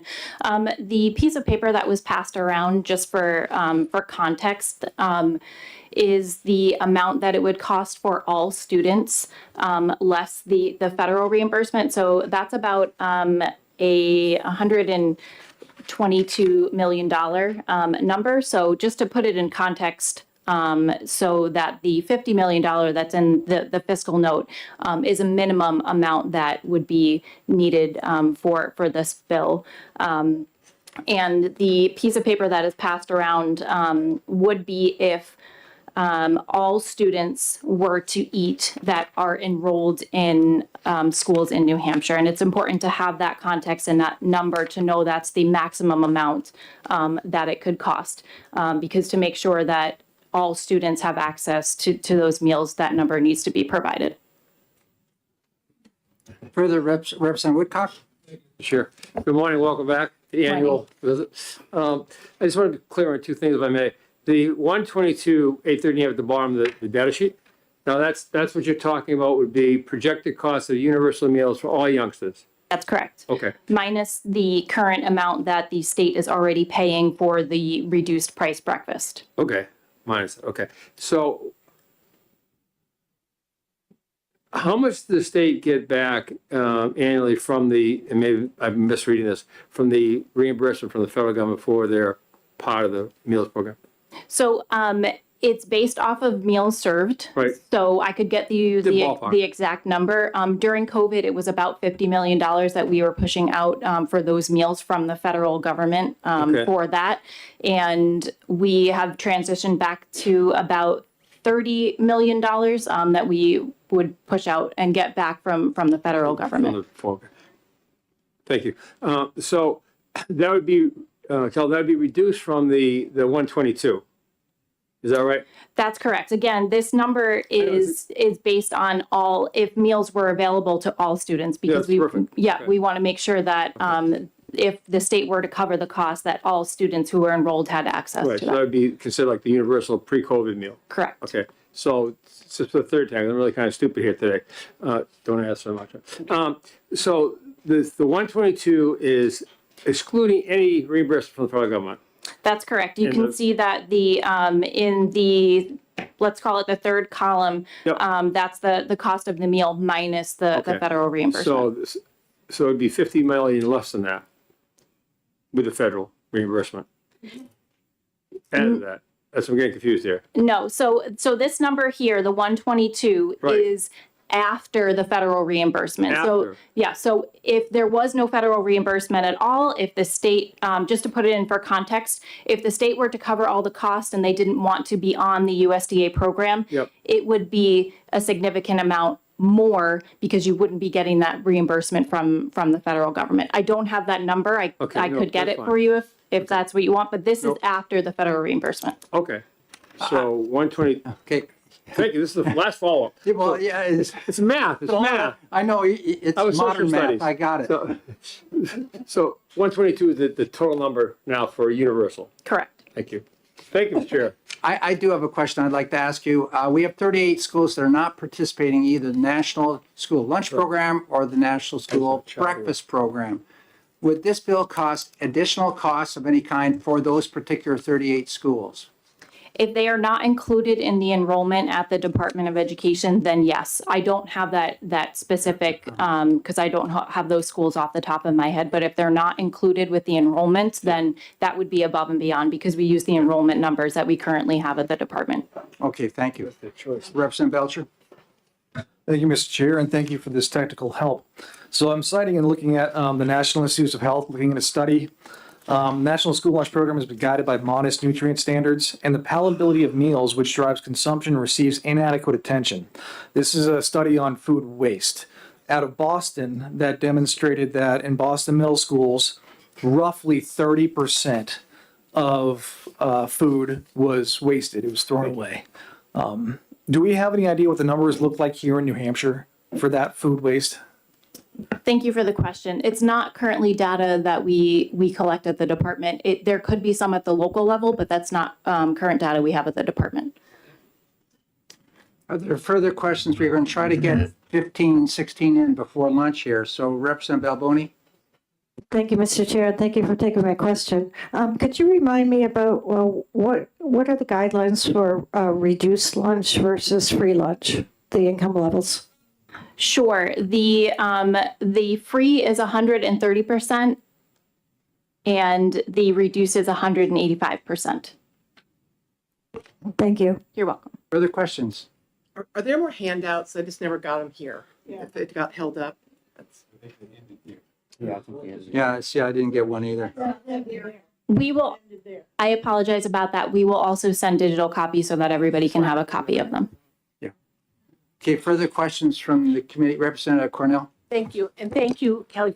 I'm just confused about the cost. 122 million would be universal, that's feeding everybody, free, reduced, or don't qualify for anything. What would the cost be to just feed those that qualify for free and reduced at the 350%? Sure. Because we don't currently have a measure to get the 186 to the 350. That's why it's undeterminable, because we don't currently have that data at the department. That's another reason why the added cost for the 3 positions, we would need to come up with a process program to get that. So that's unfortunately why that cost is indeterminable, because we don't have that data. Okay, but follow up, the 122 could be way out of proportion because this is covering everybody, even if their annual income is 400,000. That's correct. That's correct. Thank you. Thank you. Further questions? Thank you very much. I'm sure you're available too if we have questions. Absolutely. Thank you. And we have one very late card here. Representative Damon, welcome.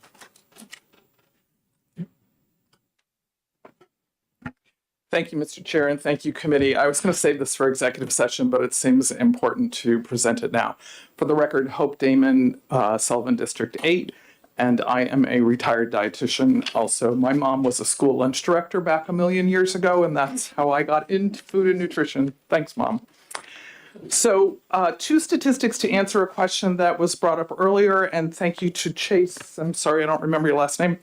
But citing from Feeding America, 13.3% of the child food insecurity rate in New Hampshire. In other words, 13.3% of kids are experiencing food insecurity, and 43% of those children are currently ineligible for the free school lunch program. That said, we have need. I am going to just very efficiently highlight a couple parts of the school lunch program to help counter the impression that it's not nutritious. And I would ask you to be aware that what you may have experienced in the school lunch program is not today's school lunch program. So we need to make our decisions based on current knowledge, practice, and standards. The quantities of food that are served are different at different grade levels. Makes sense because kids are different sizes. So there's a K to 5 standard, there's a 6 to 8 standard, and there's a 9 to 12 standard. And without getting into the weeds, there are fruits, vegetables in specific categories, dark green, red, orange, legumes, and separately starchy, which is not a very big part of that total of vegetables, and additional vegetables as well. There is a fluid milk requirement. Alternative milks are available by request for kids who don't tolerate or don't want dairy milk. There are standards for the proteins, which could be meat, poultry, fish, eggs, cheese, non-animal proteins, plant proteins. And those standards provide less saturated fat and less sodium than American families are eating at home. There is nothing about the existing school lunch program or breakfast that is less nutritious. In fact, if you contrast what people send to school, it usually fails to meet the standards of the school lunch program. I would be happy to answer questions or get more information. I don't want to overtake time. Thank you very much. Representative Petronell. Thank you, Mr. Chair, and thank you for taking my question. How do you know what food children are eating at home? How do you know that they're being fed less saturated fat at school than what they're eating? Where do we collect that information from? I appreciate the question. It's an excellent question. There is extensive data on American and also worldwide for that matter, purchases on waste, which is another topic to be addressed. I can bring data. I can't cite it off the top of my head, but we do know what people are consuming. Further questions? Representative Cordiello. Thank you, Mr. Chair. Thank you for taking my question. I have read recently about how low-fat milk, that's usually the standard milk that's served in school lunches, the low-fat. You know, on the chart that I'm looking at, it doesn't specify, so I would want to get back to you about that. If memory serves me, it's 2%.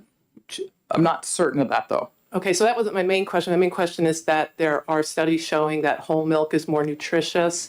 Is that an option to receive? This may be something you'd have to fill me in on, but I just wanted to bring this issue up because it's something I've been reading about how the low fat or the 2% is not as good nutritionally for students. So I want to know more about what are the options. I appreciate the question. It is a topic of great controversy in the field of nutrition. There are literally decades going back to the 1950s of research data that lower fat dairy products are strongly associated with less cardiovascular disease and less cancer incidence. There is definitely a population of people, including some credible nutritionists and researchers, who disagree with that. I think the jury's still out, to be frank. And I will get back to you on whether there is an option in the school meal programs to choose which one. I don't know. Thank you very much. Diaz, there's been a lot of news on that recently regarding chocolate milk and white milk, and various doctors looking at the child are now starting to say the whole milk is more appropriate for that particular child, but it's individuals. So I think it partly does depend on the individual child, and I actually can't resist the opportunity to say chocolate milk is better than no milk, and it is very full of sugar. Representative Belcher. Thank you, Mr. Chair, and thank you, Rep. David, for the support on this one. I would be perfectly happy to operate on the assumption that the guidelines prescribed for nutrition that we actually deliver here in New Hampshire are according to the USDA nutritional guide. However, I don't think that is the only measure of quality. And I would ask if you would agree that if a student or any students on average were wasting and throwing away 30% or 25% of their meal, might they, despite the nutritional being there, accessible to them, might they be actually nutritionally deficient because they just don't like a portion of the meal? Thank you for the question. I believe on the high school level, the school lunch program includes an option for districts to choose what's called offer versus serve, which means that they have to offer all the components of the requisite meal plan to every student, but the student decides what they take. It greatly reduces waste. I mean, if you absolutely know you're not going to eat the green beans, there isn't really any point in giving them to you. There is also a concerted effort to collaborate with the students to create meals that are nutritious and that they enjoy eating. And there have been some programs also where the kids tracked food waste and reported on it to their peers that have been really effective at decreasing waste and helping kids consume what is good for them. There's no perfect system, but I think funding this program is very important to the well-being of New Hampshire kids. Thank you. Further questions from the committee? Not seeing any. Thank you very much. And with that, we're going to close down this bill 1212, and we're going to move into the last bill before lunch, HB 1516. This is a bill relative to enrollment in public schools by children of school district employees. And I'd like to recognize Representative Alvin Say.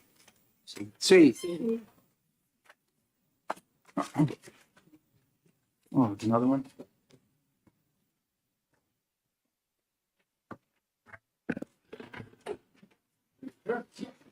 Thank you, Mr. Chairman and members of the House Education Committee. I'm Representative Alvin C. from Loudon, and I'm serving 8 towns in Merrimack County District 26.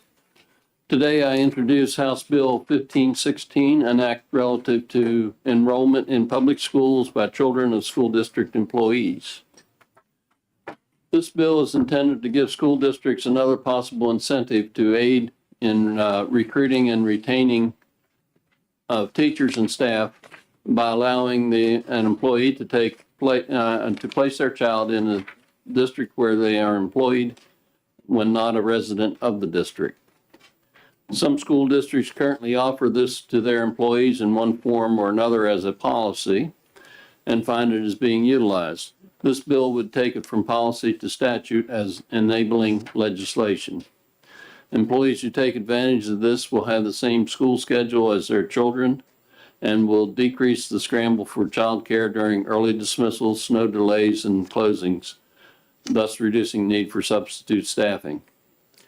Chapter 194D, Open Enrollment Schools, has the structure for students to go to an out-of-district school and provides an already designed path for this bill. This bill adds provision for school districts to use the open enrollment section for children of district employees, even if the district is not currently using the open enrollment school program.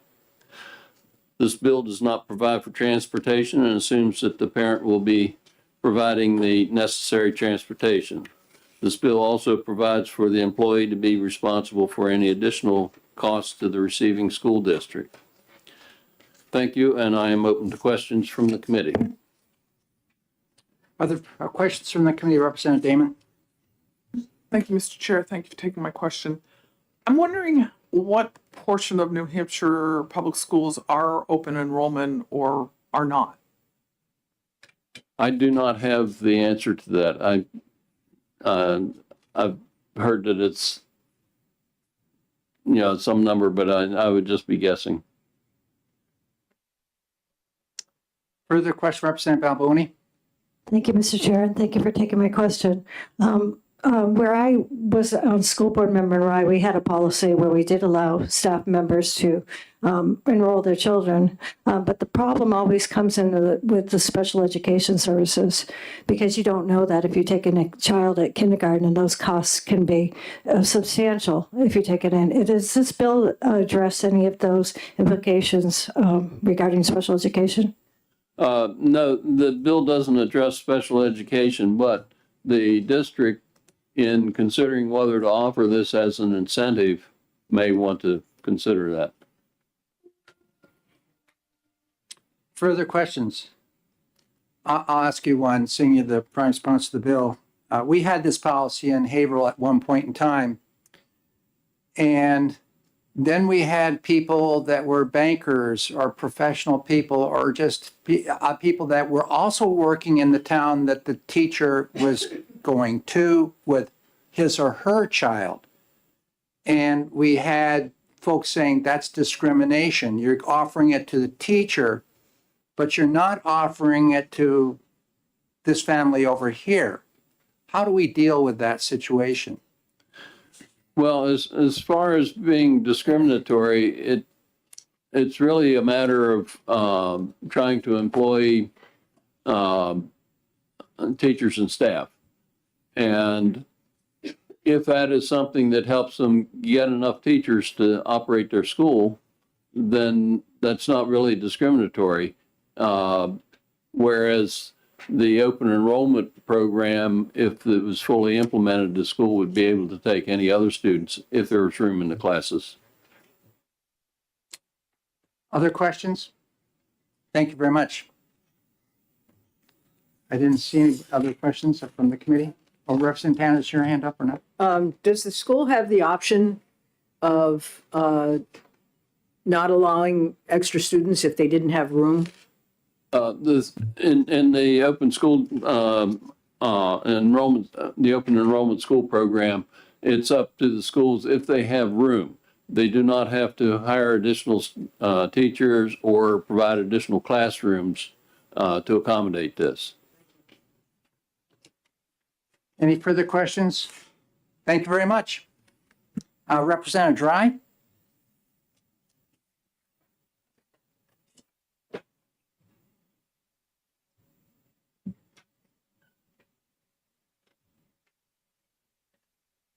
Thank you. Thank you all for listening. For the record, I'm Margaret Dry, Representative Plainfield, Cornish, Newport Unity, and Charlestown, and it's Sullivan District 7. I'm a co-sponsor of this bill. And HB 1516, if you look out the window, is today is a perfect example of why this bill would be a help to some families. If you watched the number of schools closings and delays go up on WMUR like I did, and if you examined the 406 that were there this morning, you will see that the schools all over the map are all over the map, right? There's 3-hour early dismissal, there's 195 minutes early dismissal, there's closed all day, there's remote all day, and Unity, 2-hour delay, go figure, right?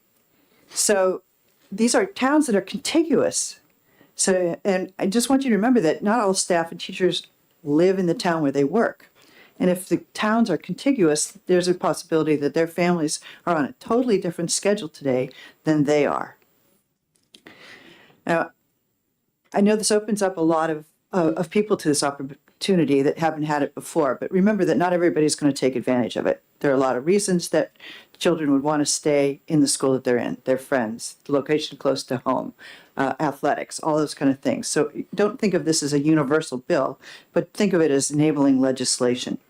It enables people to have an opportunity that some are already enjoying. I understand that the Conval district, it's well utilized there. And what we want to do is extend this opportunity to other staff and teachers that people in the state are already enjoying. And just to follow up on my fellow representative there, special ed is already covered in the 194 D5 and Roman numeral 2 on page 639 of our new book. And additional students in the bill itself here, the new paragraph that we are adding says that they can enroll their children in the school district in which they're employed, provided there is adequate space and no additional staff or classrooms that need to be added. And that would be at the discretion of the receiving school. And I'm asking for your support. Thank you. Further questions, Representative Tanner?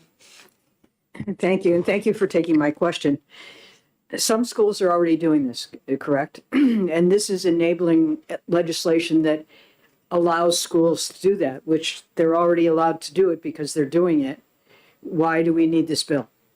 This includes staff as well as teachers. Most of the policies are teachers.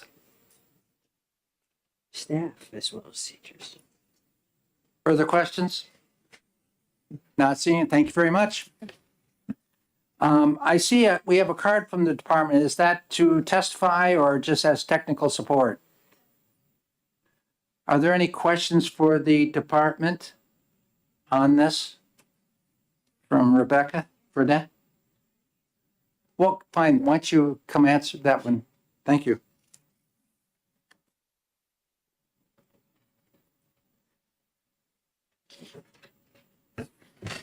Good morning. My name is Rebecca Fredette. I'm the administrator for the Bureau of Special Education at the Department of Education. There are some impacts to special education with this bill. Currently in law, the resident district of the student is still responsible for special education. So even if a child does go to another open enrollment school, the resident district is still responsible for all special education costs. That would include transportation. If they're providing transportation within the individual IEP, in the IEP, then they would need to continue to provide that transportation to the child because it's part of their IEP. The other piece was that although the funding may be, the tuition may be paid by the parent, as I said, all other sources of funding for special education come from that resident district. So that just needs to be taken into consideration as parents may take advantage of that. So I have a follow-up on that. Sure. And that was, so you have a child that's multiple handicapped with some handicaps which are very, very expensive. Who pays for the burden of equipment and supplies and staffing in the receiving school, the school that the parent is working in and bringing her or his child to? The resident district. The resident district has all costs, including equipment, etc. Yep. Because they are still, according to our state law, and then for our funding formula that we had approved through the Federal Office of Special Education Programs, or OSEP, the resident district remains responsible for the provision of FAPE, which in turn means that they are responsible for all financial pieces to that provision of FAPE. So on a follow-up, in terms of the facility that the receiving school has, if it's a physical therapy or something such as that, where you're going to have, a lot of equipment in that building to deal with this student that probably couldn't move, mats, etc. That is the responsibility of the sending district to modify that building in the receiving district? Modifying the building would be extremely difficult to do, but it would be something that the sending and receiving district need to work through. Many of them have the equipment that you're speaking of, mats and things like that for physical therapy, but anything that is above and beyond what that receiving district has and the child needs would be the responsibility of the resident district. Thank you. Representative Myler? Thank you, Mr. Chair, and thank you for taking my question. I'm not sure whether you can answer this question, but it's in my mind right now.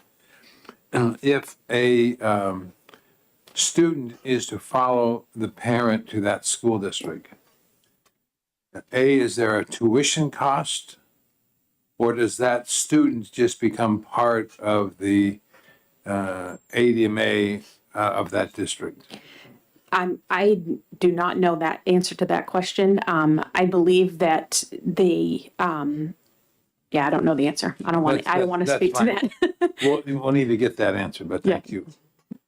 Representative Cornell?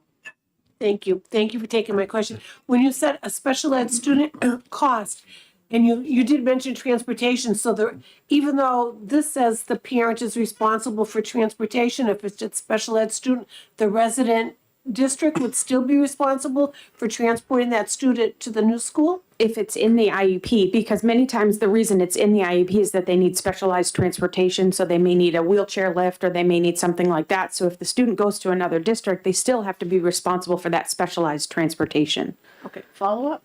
Yes. And that could be quite a distance then. That could. Depending that could on- be yes. Someone that lives in Manchester whose parent works, in Berlin. Yeah, unless the parent transports the child, and then they wouldn't. But if it is specialized transportation that child needs, yes. Okay, thank you. Wow. Further questions? Thank you very much. You're welcome. I don't have any other cards on this bill, so we're going to close down the hearing for 1516 and break for lunch. And we'll come back and start it at 1 o'clock. Is today the day of the Pride Party or? Yes, it is. Today, for all those that are unfamiliar, we do have a staff member here on the legislature who is retiring today, and that is Jeff, who works over at the Legislative Services. Jeff and Anthony before him were prime attorneys that worked on all our bills. This is Jeff's last day today, and over in the up in Walker home building across the street by the Capitol, they are having a reception for him between 11 o'clock and 1 o'clock today. And they've invited members of the committee. They have cake, and I don't know if there's ice cream too, but it's, so you're more than welcome to cross over and join in. Thank you. We're back at 1, right? And yeah, and we can be back at 1:15, seeing, I think that bill there, yeah, we'll come back at 1:15. That leaves a half hour for the bill after lunch, was fine. 1:15. Thank you.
Welcome back, everybody.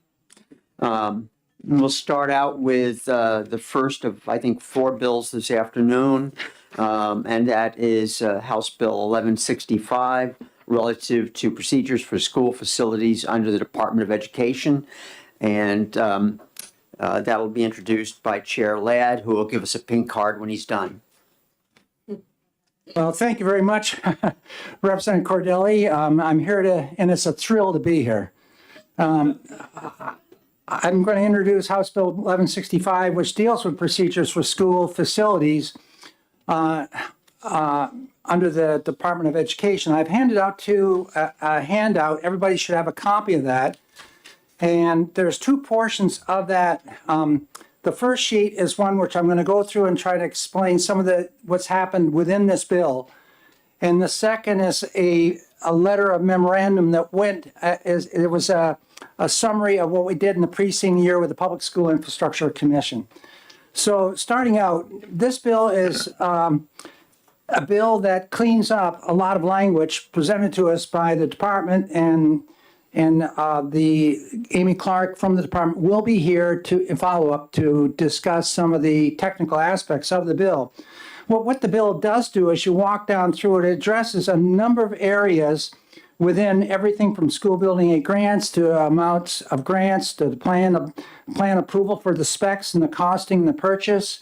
A whole lot of issues which you can read there that I put down. But then it directs the state board to adopt rules relative to the maximum usable size for land purchases. That's all in the handout, so the clerk doesn't have to write every word down. Take into account the type and size of the school and based upon minimum size appropriation for that job. A lot of school districts will submit plans and it far exceeds what is above the minimum standard for that particular size or space. And the district or the state will only fund what is the minimum standard. They have to pay the difference. All school building aid grants shall be deposited by the Department of Education into an established school district expendable account. This is so we're not going to be looking at monies in that account which are being commingled with other dollars from that particular town or other grants. We're trying to keep this money. If this money is appropriated and it's used for that specific purpose or upgrading that facility, that's fine. But when you start commingling it or using it for other monies, that's not allowable. There's been questioning in there too regarding the language of project manager versus owner's representative. I think you're going to hear a pretty good, clear definition of why that change has been made. I can recall the last time we modified the school building aid section here, the person overseeing a renovation or construction of a project using monies from the state, whether it's that 30 to 60% amount, was oftentimes somebody had not a hot clue about construction and standards and engineering associated with that job. It might have been the custodian, or it might have been a maintenance man hired to, or gal who was hired to do the maintenance work, but didn't have the expertise to oversee the construction or renovation of a huge project. Could anywhere from $2-3 million up to as much as over $90 million. And I had that experience when we, on a job I had to hire a clerk of the works who had an engineering background, and that was that person was hired by the school district or the owner. In some cases where I was in one project up in the other state I was in, the overseer or the clerk of the works was hired by the contractor, and every time there's a change order coming down, it was approved and it went well beyond standards, etc. So we tried to clarify that, and I think you will also find from the people that follow, we want people in that job, that capacity, who are qualified to do the job. Going on down further, Public School Infrastructure Fund, I want to talk a moment about that, seeing that I have been chairing that commission since its start back in 2018, when we wrote all those recommendations in a task force for safety within our state. That was back when Director Perry Plummer, yeah, from Homeland Security was there. And since then, we have gone through, and there's an attached document there where we've allocated over $50 million for upgrading the facilities, and through different phases, 1, 2, and 3, which we're in right now. And the change there, there's several changes. There's reports due and on a certain date, and I believe if you leave to the other side, you can see there's an annual report due on the 30th of each year of how those monies are being used and what's transpired in that previous year. One of the things that we have to be very, very careful on a public school infrastructure project is the confidentiality dealing with surveillance, security, access type issues, which we don't want to make public, seeing that where we may have issues or concerns, that is for that particular commission. And the commission is made up of people from DOE and Homeland Security. And then there's some representation from the House and the Senate on that as well. It's a commission that's functioned well since it started. I will also say that one of the things that the change in this is trying to do is that when we make this money is appropriated by the general court, and it's usually in HB2, when that money, and there has been some money that we spent, which has come from Gopher money, money that's more federal oriented, and that so we have two separate accounts there. And we have to be careful how we spend because there's different responsibilities for getting approval to spend those money. Any money appropriated in the past has had to go to the recommendation comes from the commission, then it goes to fiscal committee, and then it goes on to executive council for approval. That has sometimes been a long wait, and it's several, you could create at least a month and a half of time to get all that through those bureaucratic hoops when the money's already been appropriated by the general court for this purpose. And so we've had times when we haven't been able to get the money to where it needs to be placed. Projects can't start and they're delayed, and we sometimes miss the best building season or the time when we can try and get a hold of a contractor. We've had a number of issues where project monies have gone to the southern part of the state. And I'll just throw out some examples right now, hypothetical ones. We might have been able to get a job done for $500,000. By the time the money arrives, the price has already gone up to $750,000. So we need to be timely in the process where we're trying to eliminate those hoops of fiscal and executive council where it's already been appropriated for use to the department for use for these projects. So we don't have to have another set of approvals for the use of these monies. It's already been done by the general court. So I think I got through most of the changes there other than the last one when we talk about the investigation of air quality. Air quality is real important that we have an annual report submitted, and it's done by the principal within the building, and they have to conduct an investigation to look at what kind of air quality do we have in this particular building. I've been in buildings where the air quality oftentimes will come through those old intakes along the wall. They rattle, they shake. Kids come in from recess, put their dirty mittens on top of it, and that's all you smell for the rest of the day. Or there was one school I went to not too far from here, I won't name it, but when we went on a visit years ago, all we could smell is everything being cooked in the kitchen. And it just ooze through the whole building. So it's important that we have this survey done, this investigation, and that has to be a report every 5 years. That's a good move. We used to give an additional monies to schools that went into these energy efficient type projects.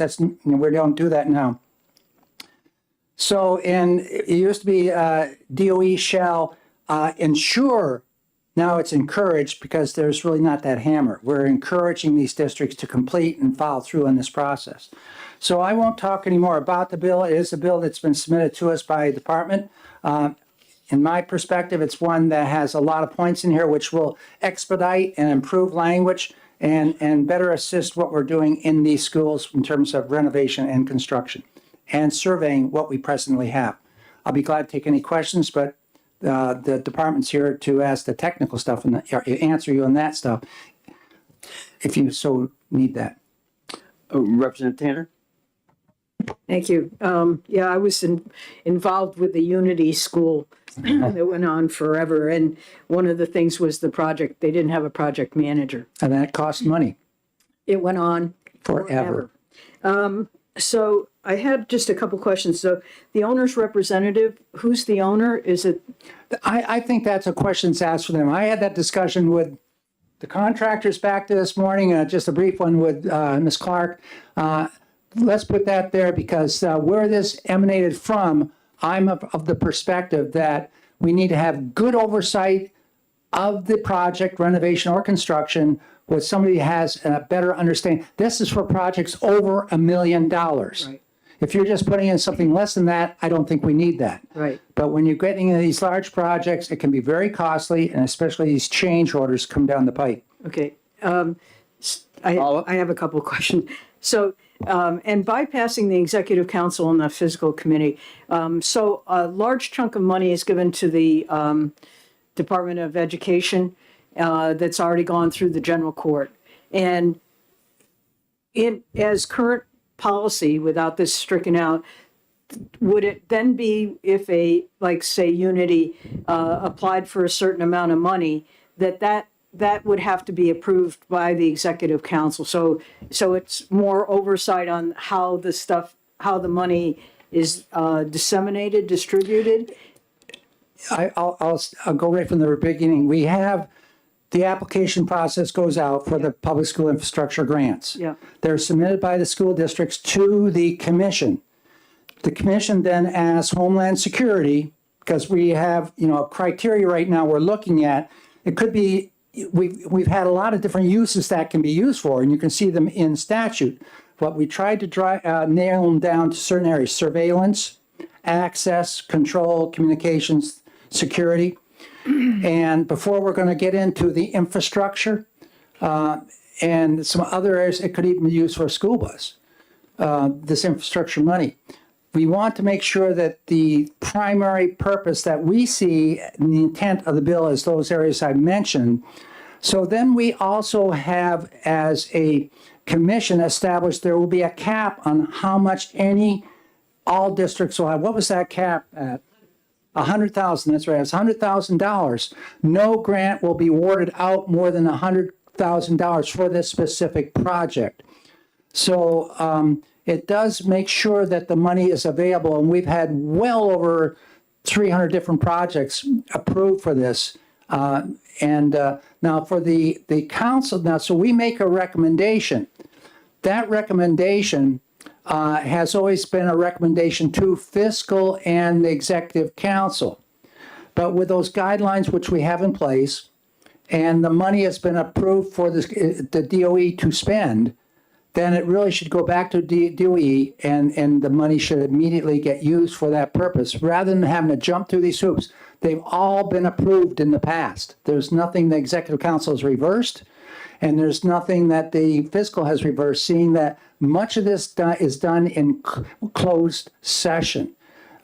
We have to go, I used to call it executive session from the other state, but we go into closed session where we have our minutes, but they're sealed, as you would in a select board or city council.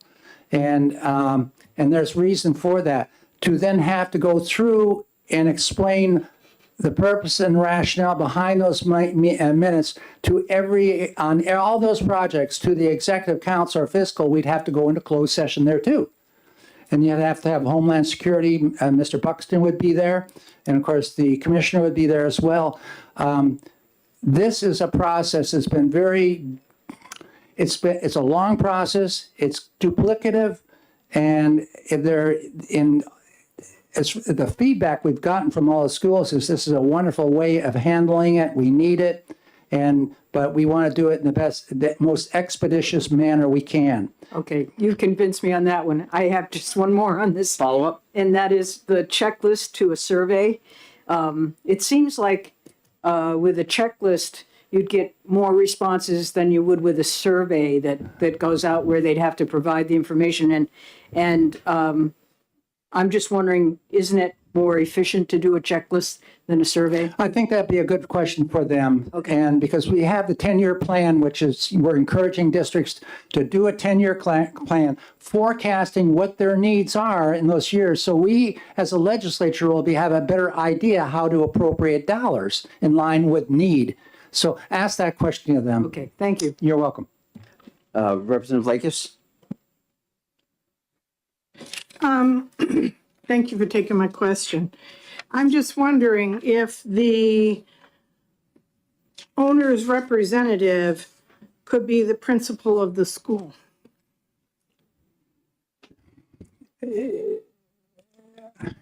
I have never done it that way. It's always been a clerk of the works, which we've hired. I came into a district here, though, that had their maintenance director doing it. I've seen 10 to 15 years later, we were putting a brand new roof on top of the building because they exited all the venting from the art room downstairs up along the wall into the attic, and the whole top of the building roof had to be replaced those years later because it rotted out. I've seen it done by a principal. That's why I Yeah, was so asking. no, the principal is not an engineer. You know, you can look and say, is there any asbestos in this building? There might be behind the wall. How does that principal know? And so we're looking for better information back. We're talking about an expensive project. We're looking at trying to make sure that we know what the real needs are out there. There's no sense doing a survey if the information in it is not coordinated and well put together. So, and we talked about trying to do surveys before when we had, what was it, close to 33 million square feet of space in our schools today, 33 million. And if you look at the cost per square foot, I've seen estimates where it's 5 cents, 10 cents, 15 cents per square foot. I would venture to say now it's more than any of those. So this is important we get this right. In terms of that question, I would further ask the department, whether it's the principal or the superintendent or whomever. Thank you. Representative Damon? Thank you. Thank you for taking my question. Which pertains to the page two different parts where it speaks about air quality. So I'm wondering, and this may be for them, I'm not sure who to direct it to. On line 1819, where it says they changed the word review to investigation, shall require a physical assessment of the facilities, not a measurement of air quality. Why wouldn't we want to measure the outcome, the air quality that we are achieving? And then further down the page, where the language encouraging implementing a program to provide and maintain good air quality is removed. I'm a little concerned by that direction. So could you maybe shed some light on why those changes are made? Once again, I would ask the department on that. Air quality is very, very important. I concur. And there's national standards for this as well. And that's an engineering affair, so. Thank you. See, Representative Woodcock. Representative Lott, I don't have a question. I just want to compliment you. I love the visual going back to the mittens on the heaters. It brings back good days. And see, and when I was in Alaska, we had to close all the intakes on those because the one day in 25 years I had to call school off was the day the volcano went off and we had ash in the air. And so we didn't want to draw that ash in, so we had to close all the intakes. And inside the building, it was worse than it was outside. So, yep. You're welcome. Next, we have Mr. Gary Abbott.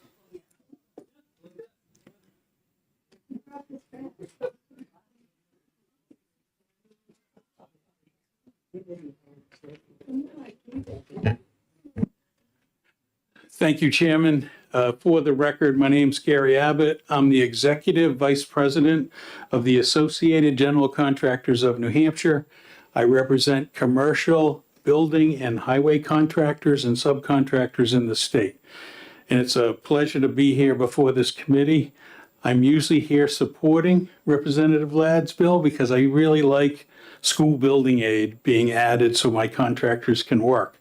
But today I come to you with contractors raised some concerns about the section 4 of the bill, where we change project manager to an owner's representative. Now, I probably have to work a lot more with Amy to make sure I totally understand this, and I won't tell you that contractors have the full picture as well. But years ago, we had clerk of the works, and that wasn't a good enough definition. We went to project manager. And now we're trying to change it to an owner's representative. And some of the contractors that work out there are interpreting this change that some very qualified people that are currently project managers will no longer be able to do that work. And that the owner's representative who's on the state education list, there's only 4. So they think that only these 4 are going to end up with all of the work. And I know there's usually only 2 schools that go through the funding, but these 4, which would add cost to the project because if you limit it to just certain companies. Now, this all comes about because of the definition. What are we defining? We just want to be clear that the department defines it well. Now, Amy's informed me they're in the middle of a rulemaking change where this comes in. And that the contractors that have told me this and why to oppose this section, we may come to an agreement of how this works and that some of those project managers of the past would meet the qualifications and meet the terms of an owner representative. But this term has been used in other states and it means a certain thing to contractors and others. So we're not sure where we are today with this language. Everything that's been said by Representative Ladd is totally correct. We want the municipalities to have the choice to make sure they pick the right, whether you call it the owner's rep or the project manager, to oversee the site. And they should have qualifications to do that. There probably isn't any expert on the planet that could do everything that goes on a construction and know everything, but there are very qualified engineers to do this. So we're not objecting. The other issue that has come up for us is when you put it in statute, you mandate a certain thing. And in here, I don't see the definition. I don't know what this is statutorily. And are we relying totally on rulemaking? Because I've seen this happen before. We do this in statute and suddenly people say, oh no, the intent, this is what it meant. And we get in a fight in the rulemaking process. So I'm just bringing that to you. I understand this bill, making tweaks and corrections, but I right now have to represent my group who says it's not as clear and we're not sure what it would, we don't want any unintended consequences of the language. It sounds easy because when I first read it, I agree probably with 90% of you that an owner's representative. The problem is some people have made definitions in other states that make it a certain organization or group and they define it further.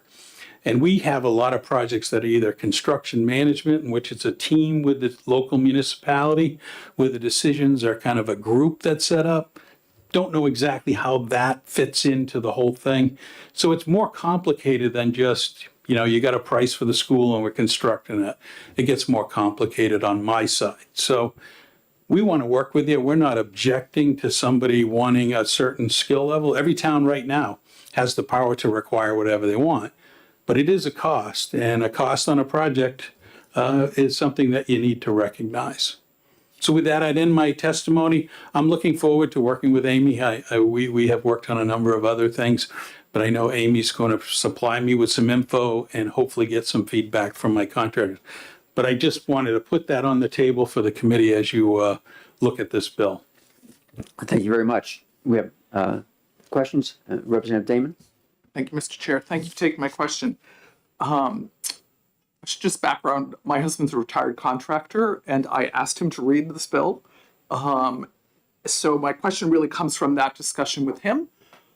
He referenced there being a model of a project manager being an employee of the contractor who is implementing the project and overseeing it from the contractor's point of view, and that the, sorry, I forgot the terminology here, owner's representative, which he perceived as being the same as a clerk of the works, was the person looking out for, in this case, the school district. Is that a model that has been used in this context that makes sense? I think there is, and I think even the word project manager have different interpretations of how that goes.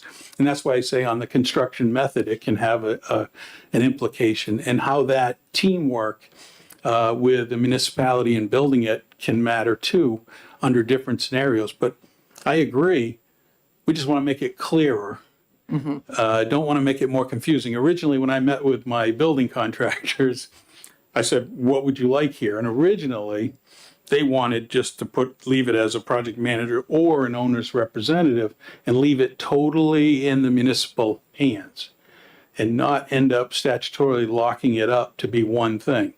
So that was the recommendation that I got out of the bills, because I looked at it and said, what do you want me to try to define an owner's representative, or would you, because the current practice is the use of a project manager. And so that would make it clear. But if you want to get into those details, it really needs, it goes beyond me. I need to bring in the builders that do this. May I follow? So when you reference current practice as a project manager, that individual reports to whom? The contractor or the school district? Or is paid by whom? Yeah, or the municipality, of however they structure it, right? And I think that's what the municipalities are doing. I know Amy's going to send me some rules of what the current guidance is. So I think that's important too. And I don't have that. I have not reviewed those rules. So I don't want to tell you yes or no until I really review those. Representative Woodcock? Thank you, Representative Corneli. Good afternoon, and thank you for being here and trying to clarify some of this up or clear us up. Going back, I'm down on lines 25, 6, and 7, but I'm down as owner's rep. But I'm referring to your comment. You said that the DOE has 4 listed owner's reps. I think that's what you said.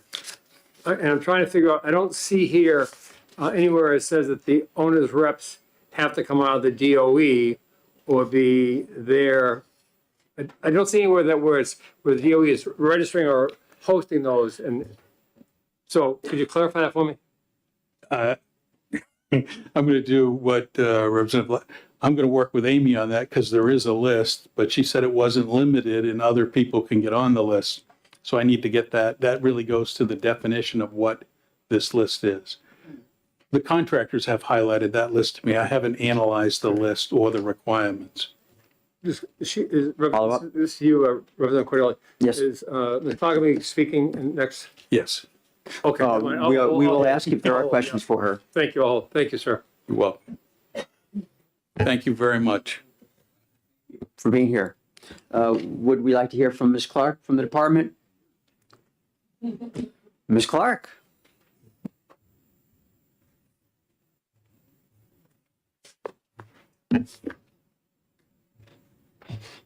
Good afternoon, everyone.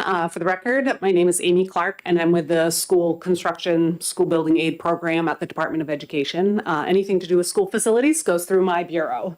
So I'm happy to jump right in and answer some questions, or would you like to ask?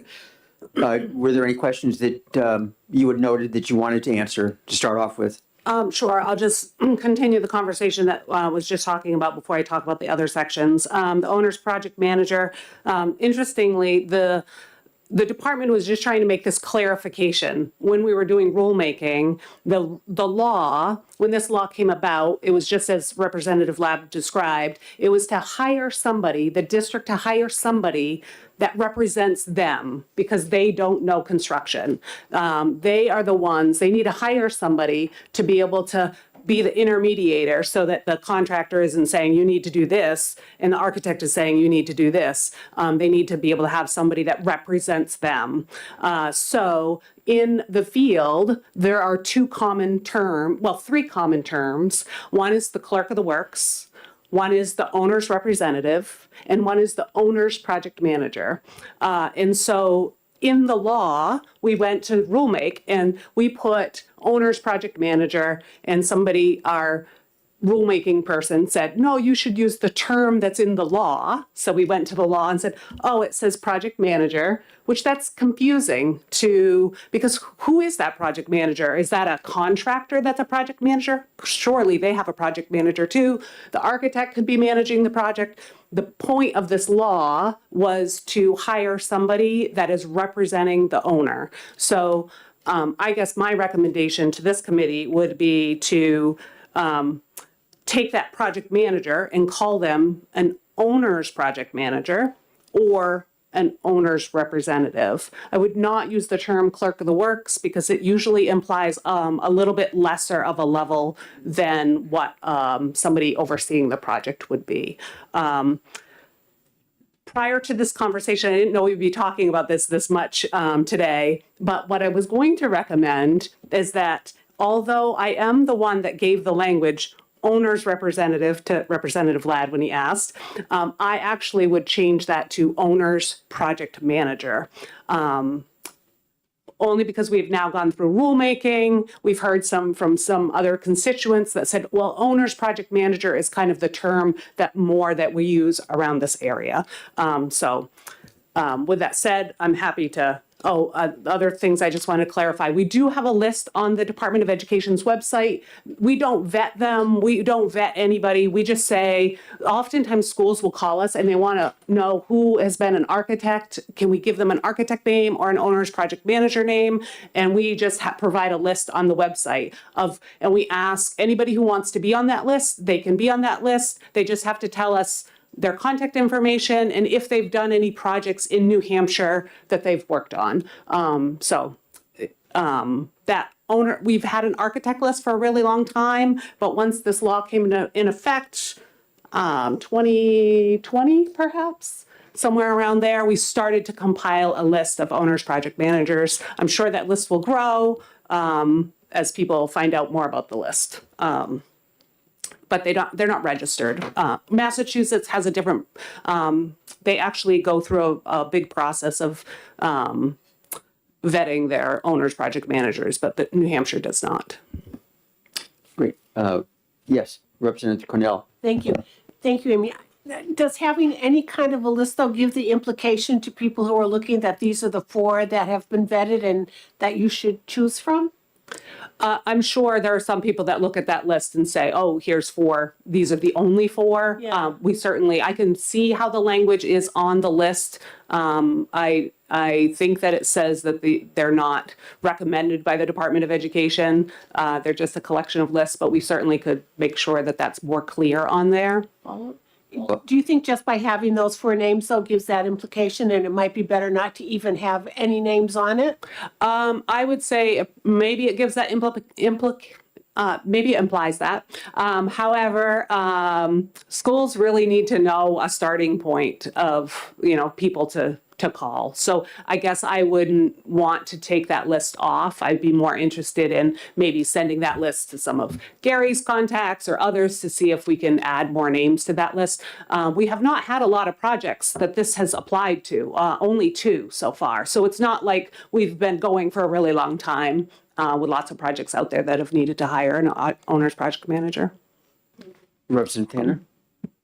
So from my previous experience with school building, and not having a project manager that was really a project manager, it seems to me that it should be a little bit more identified in statute, if that's what we're going to do, that it isn't just somebody who built a couple of closets and maybe did a house and now is a project manager, that there should be some definition, not totally binding, but at least on some qualifications, and definitely state that they are the representative of the owner of the project, because the situation that I was involved in, it really was so almost incestuous that the architect, the contractor, and the project manager ended up being one and the same.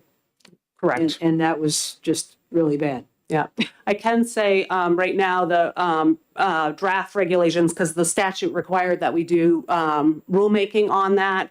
I pulled up the definition. It is somebody who represents the district, and the minimum qualifications. It currently says an architect or professional engineer registered by the state of New Hampshire with at least 5 years of experience in construction and supervision of construction of buildings, or an individual with at least 7 years experience in the construction and supervision of construction of buildings. Meaning, if you have an additional 2 years of experience, you don't necessarily need to be a licensed engineer or architect. There are a couple, and there's probably more, but I am aware of some very talented facility managers in the state of New Hampshire that would probably be very good in the position of representing their school district as the facility manager themselves. So if they had that experience, it would allow them to do that work, as long as they can meet all the other requirements in the rule. Yes, Representative Woodcock. Chairman Cordelli. Good afternoon. Thank you. To follow up on the question you addressed before. So I'm looking back at the same lines, 25, 26, 27, the deal about establishing rules for the owner's responsibility.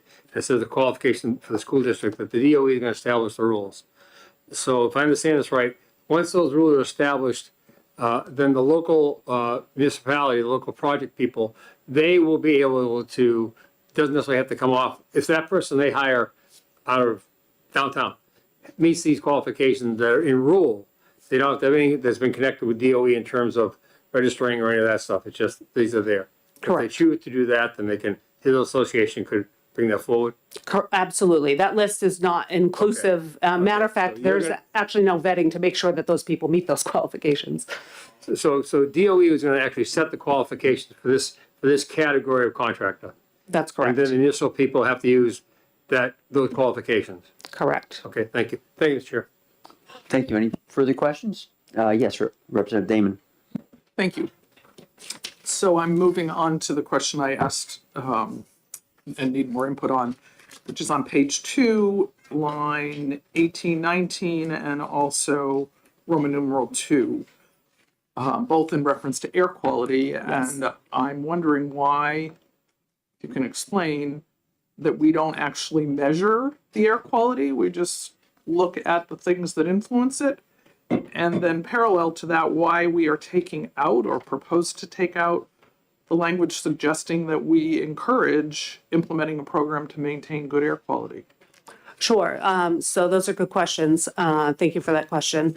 The purpose of this amendment is to just clarify existing law. So the department, I wasn't around at the time this original language was around about testing. So we're not asking for anything more stringent. So I guess, yes, if you wanted to include testing of air quality, that's a good conversation to have.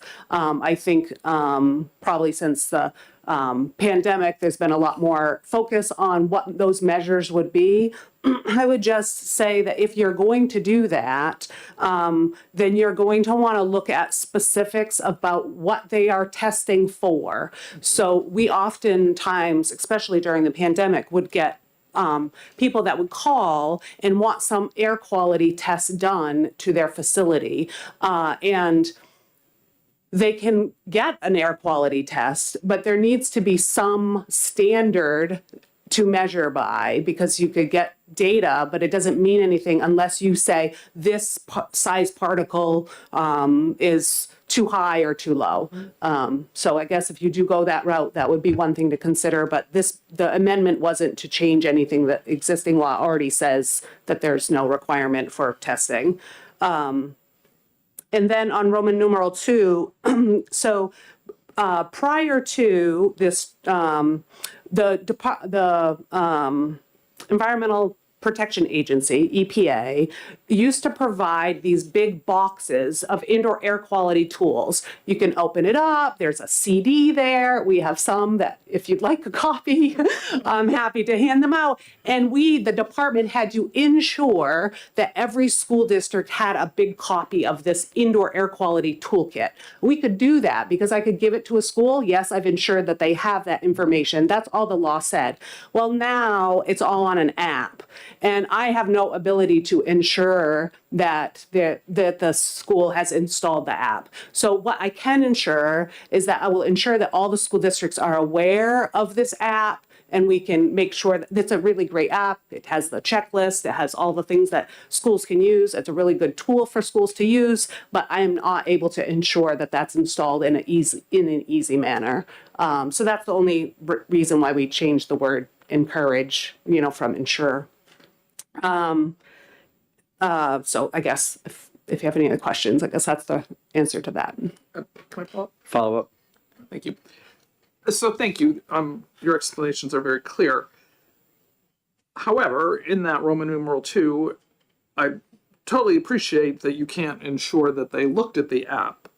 That's fine. The app makes sense in today's technology, not a big box. But the taking out the language that we're not encouraging implementing a program is, to me, a different step than that. And I would like clarification of why we would want to take that out. The language could be amended for that. It's simply, I guess, when you're amending language, I would just keep in mind that we don't physically give away these CDs anymore. And that tool is on an app. So however the language is amended is fine. Well, sorry, may I? Yes. Thank you.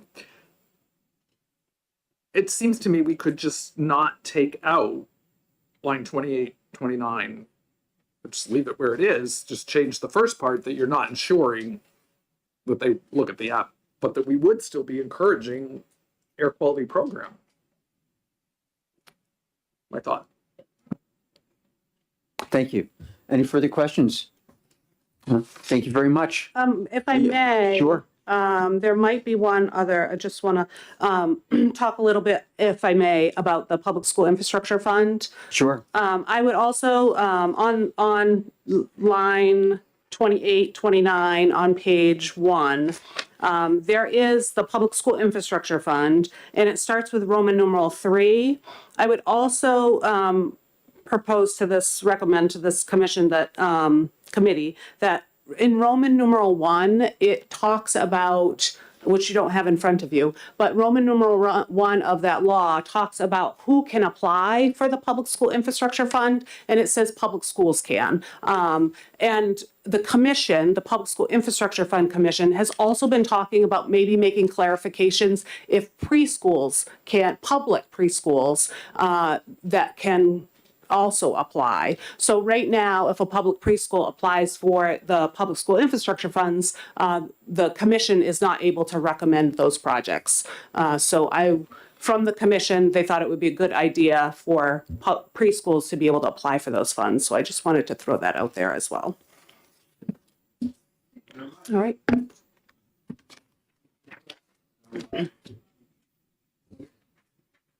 So just to get back to the air quality thing and the fact that you say, run tests, but you've got to have like a benchmark, I guess is what you're talking about.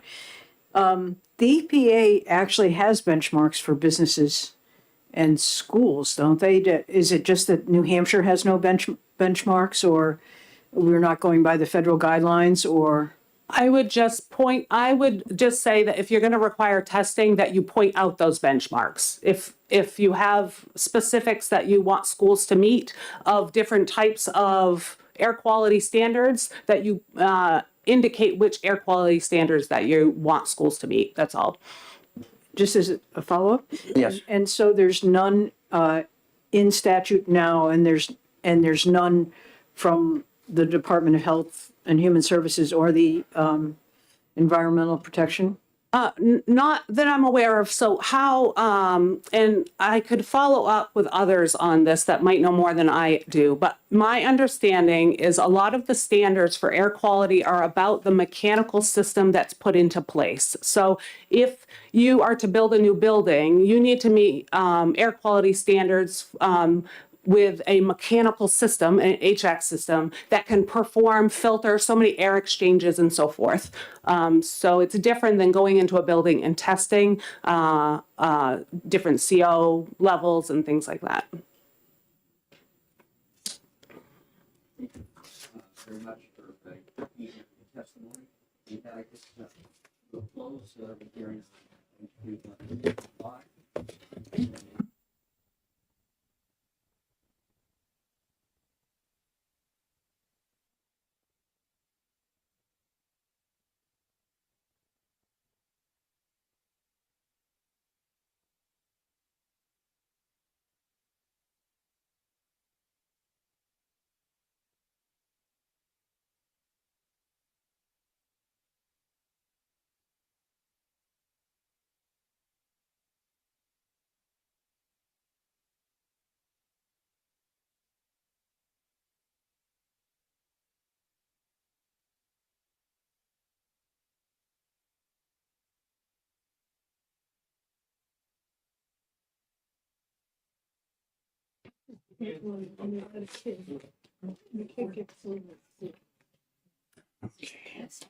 Good afternoon, Education Committee. Hold on. Sure. Trying to get to where we are. I was just going to say apologies for the printing that didn't go perfectly. I'm sure we can make it work though. Okay, 11:53.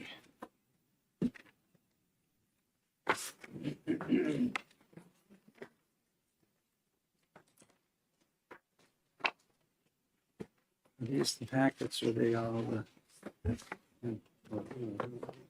Okay, so I think they're crisscrossed. Oh, wait a minute, is this mine right here? Yeah. Okay, thank you. Okay.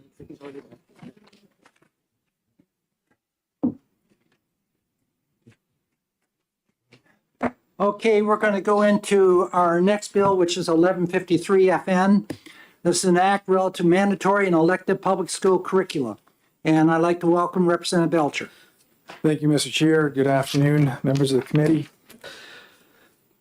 For the record, Rep. Belcher, Carroll District 4. So this is a longer bill. It contains a lot of curriculum, contains a lot of pedagogy. I encourage you to read through it. I'm not going to go through every bit of this bill in the interest of time. However, I can reasonably predict that this probably will be written off as an obvious violation of local control. I would ask that you don't do that and that you take the time to grapple with the substance of the bill. So I've provided written testimony at the end of the handout as to the rationale and substance of the bill.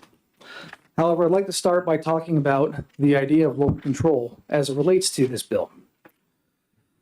The first handout I have provided, Maximizing ESSER Funds for Mental Health and SEL, an Educator's Guide. So this is a government document. SEL, and as it was incorporated in MTSS, were curriculum requirements and pedagogical requirements that were mandated as a part of accepting ESSER funds. We, the members of this House, passed legislation to accept these federal funds. And as such, the members of this House accepted these funds knowing that we were mandating curriculum and pedagogy at the local level. Second handout, similarly, social and emotional learning, critical skills for building healthy schools, written by Linda Darling Hammond, a administration official of both the Biden and Obama administrations. SEL, again, a federal mandate, further integrated into the MTSS model, another federal mandate for local schools. The third handout is the MTSS pyramid, again, evidencing that social emotional learning is incorporated into MTSS as a part of the pedagogical and curriculum requirements that we have mandated as a part of the federal mandate on all local schools. The fourth handout is Educating the Whole Child, again by Linda Darling Hammond, a federal official, about the whole school, whole community, whole child mandatory curriculum, organization, and pedagogy at the local level. This is a federal mandate. The fifth handout is Guiding Principles for Equitable Whole Child Design, a project of the federal government, Department of Education, and the Centers for Disease Control, another federal mandate as adopted by this House on the local schools. The sixth handout, Common Core Curriculum Unit Development Model, a product of the Federal Department of Education, the Obama administration, another federal mandate on schools. Handout number 7. From the online biography of one Robert Mueller, the United Nations employee responsible for developing the World Core Curriculum, which would later be adopted, adapted, and rebranded into Common Core. So, as you can see from these handouts I've just went through, the concept of local control, while perhaps an admirable one in theory, is not something that actually exists.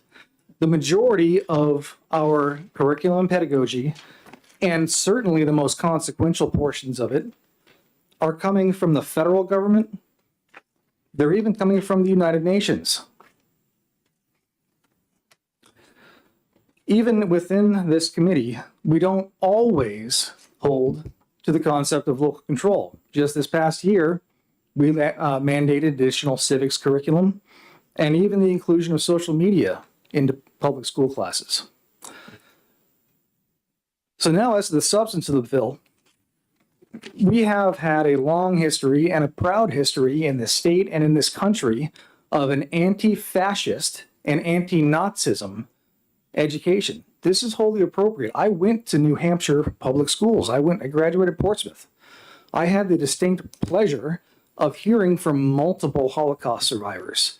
It was an indelible experience, something I'll certainly never forget. But the truth of the matter is, despite this education being appropriate, much of the rest of our history has been lost. In some ways, you could say it's been redwashed. We don't regularly make as a habit in this state a teaching and curriculum covering the atrocities of communism, of Mao, of Lenin, of Stalin, of Pol Pot, of Che, of Castro. And this is despite the fact that communism claimed an order of magnitude more victims than fascism, and in ways equally as terrible. This is wrong. It's time for an acknowledgement of the historical crimes and the modern threat of the communist ideology. It is wholly in keeping with the New Hampshire Constitution as it applies to education. The New Hampshire Constitution says, in the part that has been quoted by our Supreme Court that mandates a public education curriculum, our Constitution says that the point of this education is the maintenance of a free government. You can have no free government if communism becomes a predominant ideology, just as you cannot with fascism or Nazism. Thank you. I'm happy to take questions. Thank you very much. Are there any questions from the committee? Not seeing it. Thank you very much. Thank you. I'd like to invite Dan Williams, who signed up to speak.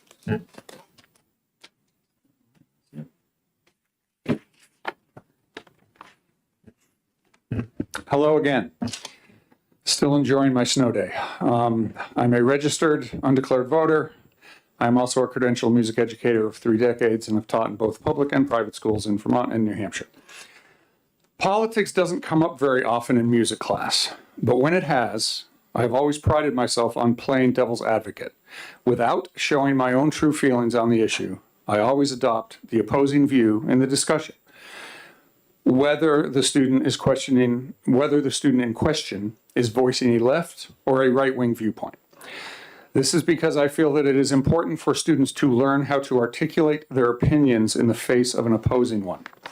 And if I can help them practice that in my classroom, then I've done a small part of my job as an educator. I'm ashamed to even have to come down here and testify against this bill. This bill is a joke based on right-wing conspiracy theories.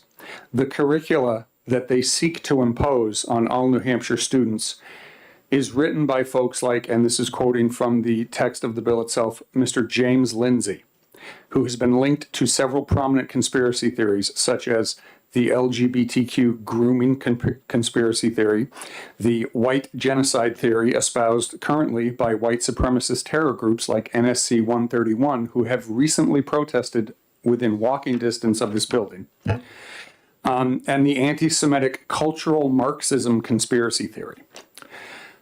I've taught for over 30 years in multiple schools, public and private, 2 different states.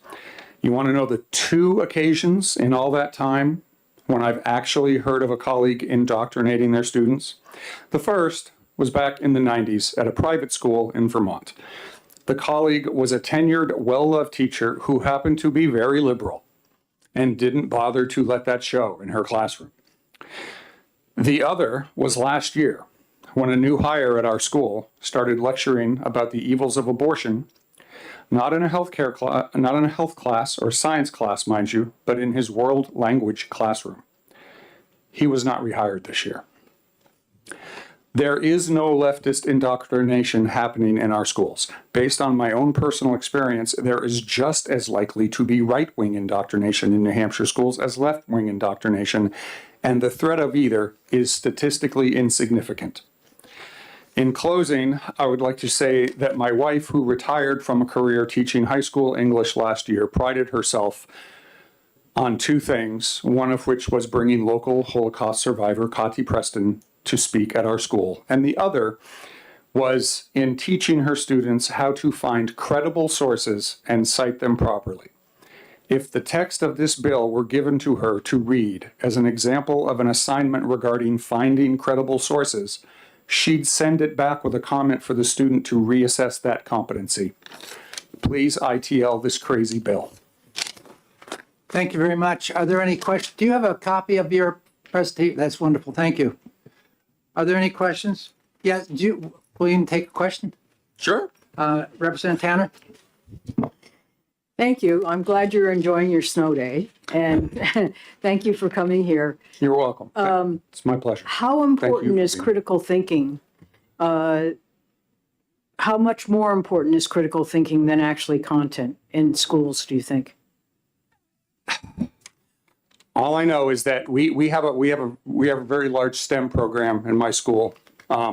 We have a host of 3D printers. We've got a really robust STEM program, and our educators go out into local businesses and they ask the businesses, what do you need in your employees? And they routinely say things that I teach my students in band every year, which is the ability to work together with groups of people that you don't necessarily see eye to eye with on every issue, and form a coalition to work together around a common goal, and to be flexible, and to be able to improvise, and to have social and emotional skills, apart from also knowing whatever that discipline is that you, or whatever that vocation is that you are working in. Thank you. You're welcome. Are there further questions from the committee? Yes, Representative Woodcock. Good afternoon, and thank you for coming. Thank you. At lunch today, we happened to be talking about the need for checking on credible sources and technology. And surprised that you brought that comment up about your wife. In your school or school that you have been associated with, is there a orchestrated plan or a program for teachers to integrate that into their curricula, or is it just something your wife happened to do? No, in our English department, we have a competency built around finding credible sources and vetting them and citing them properly. And yeah, it is a core competency built into our English curriculum. Great, thank you. Thank you, Mr. Chair. You're welcome. Further questions from the committee?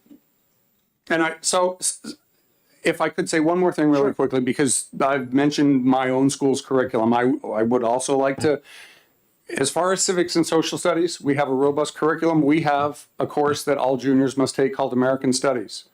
We have We the People, which is a course that uses our own founding documents as texts. And I will put my colleagues in our social studies and civics department against any in the state. Is that Concord? Nope. No, okay. We're looking at civics. I was just curious to know. Well, I know, and I know that it was recently passed, if Yeah. I'm not correctly, that it's mandated now. Civics, yes. Yes, it is. Yeah. Thank you very much. Are there further questions from the committee? Well, thank you for taking a snow day You're welcome. and coming. We have no other pink cards on this bill, so with that, I'm going to close the hearing for 11:53. A few minutes. Pardon me? 2:30 is We're ahead of ourselves? Wow.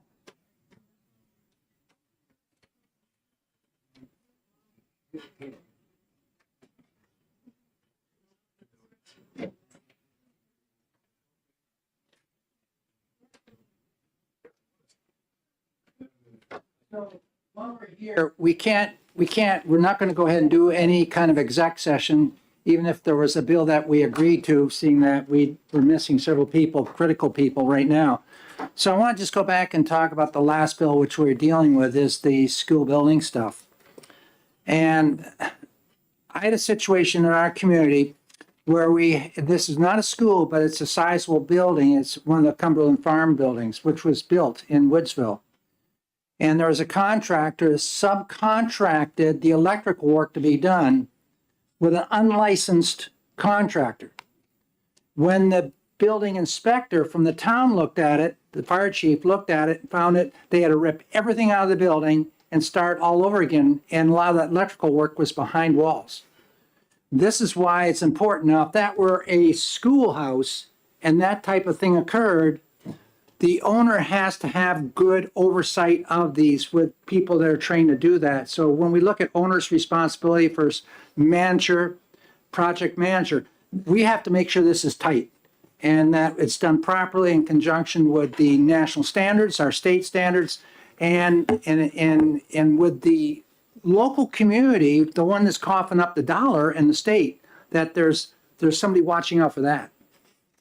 Mrs. Arat. So, yeah. Mrs. Representative Tanner. So my experience, the person that was the owner's representative didn't know the proper caulking to use on the windows. So they had to tear out all the windows after the building was built. And then they also didn't know the school standards on how many square foot per student, nor did they realize that an elementary school now has to have a bathroom access off the classroom. So you can imagine after the place was mostly built, all these things being exposed, how much money that. In the world of contracting, that unity issue really surfaced and was quite a problem and a costly problem at the end. And this is for 100 students? Yes. And I remember as a representative going into a meeting, sitting in the front with all the townspeople behind us and feeling like I wanted to crawl under the table and crawl out the door before I got shot or something. I mean, it was really a volatile situation. Yeah, exactly. Well, it has been a case study. That's why you say unity when it comes to contractors, they know all about it. And they know that we have certain standards on space and size and all that. And yes, we can go beyond that because any local district can build a castle if they want, but they're going to have to pay the difference. But this is definitely a baseline which we always want to watch. And this bill is important, and we need to work with Amy and the contractors and involved with school boards as well, because they are the owners of the building and they're paying a huge difference, that local community. So we will get on top of it and make sure that if we do move this thing forward, we move it forward with language which is appropriate. That's why initially we had project manager, and then we had responsibilities and qualifications. And when we looked at qualifications, we were talking about certified people, but that never got there. licensed people to be doing this. Can we put that in the definition? We can do anything we want with it. We're the legislature. We can do whatever we want with a definition. I would like to put But a definition with those in it. and when we do that, it will become rule. Just because we're on board starting on the rule process somewhere else doesn't mean that we have to go along with that. So there's a lot of case studies we can look at, both in this state and outside, and building A. I've looked at them, and there's plenty of information for us on this particular topic. And in conjunction with air quality, we do have standards in place. If we remember DES, when we were looking at water standards and arsenic in water and all that, and how we're identifying with that, we've had to close schools down because of arsenic in water and bottle it in. We need to do the same thing in terms of air. So there's work to be done. I think we can get it done. Is the air going to be for all existing buildings or just new construction? Because I'm just trying to figure out, Alvern, how you would possibly redo the air system in that old building without tearing half the building down. Remember this bill says, we're investigating or reviewing buildings which we have in terms of trying to prioritize on the 10-year plan, which ones come to the top of the surface for, receiving funding. So yes, we got to look at air quality in all our 300 plus facilities in the state. Well, it's going to be the same thing that they did when they did the LOB and found out the air quality wasn't good. We got these machines, Yeah. So that and new filters and maybe clean the air vents more. We got to remember too, we got to stay within our means. Remember I mentioned we have 33 million square feet. If you multiply that times 10 cents per square feet, we're talking $3.3 million just for that survey. So that's been the hang up in the past. And that's why we haven't gone forward with the absolutes, which we need to do.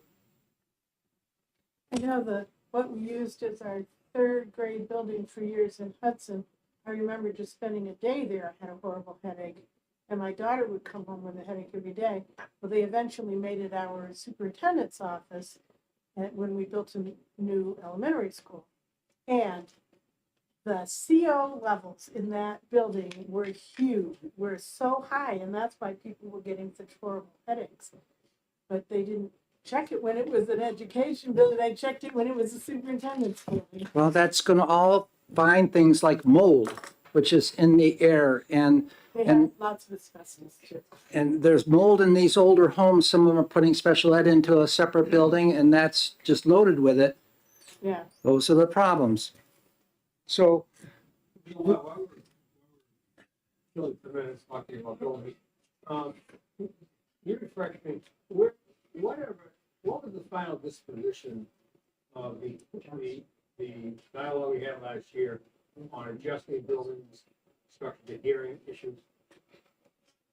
We talked about the hearing, last year, the special report, we talked about hearing in school, making.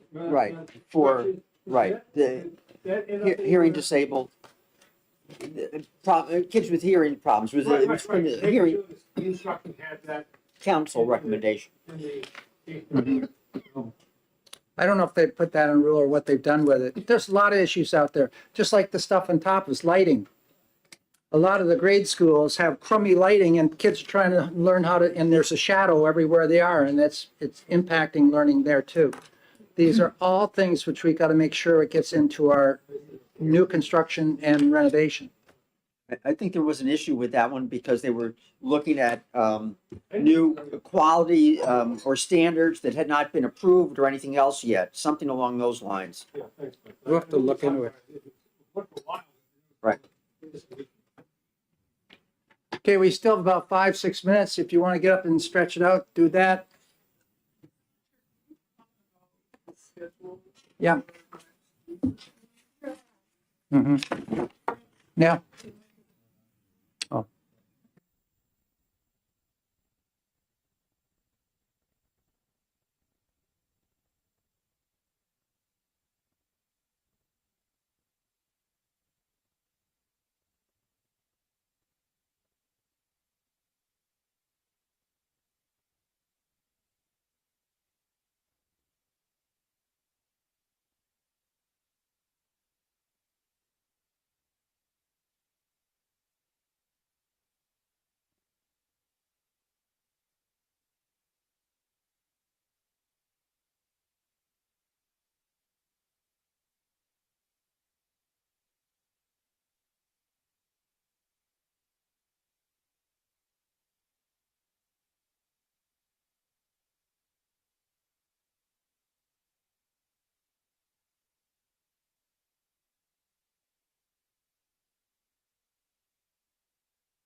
we're back on schedule, and it's time for House Bill 1160 relative to school assessments of statewide academic standards.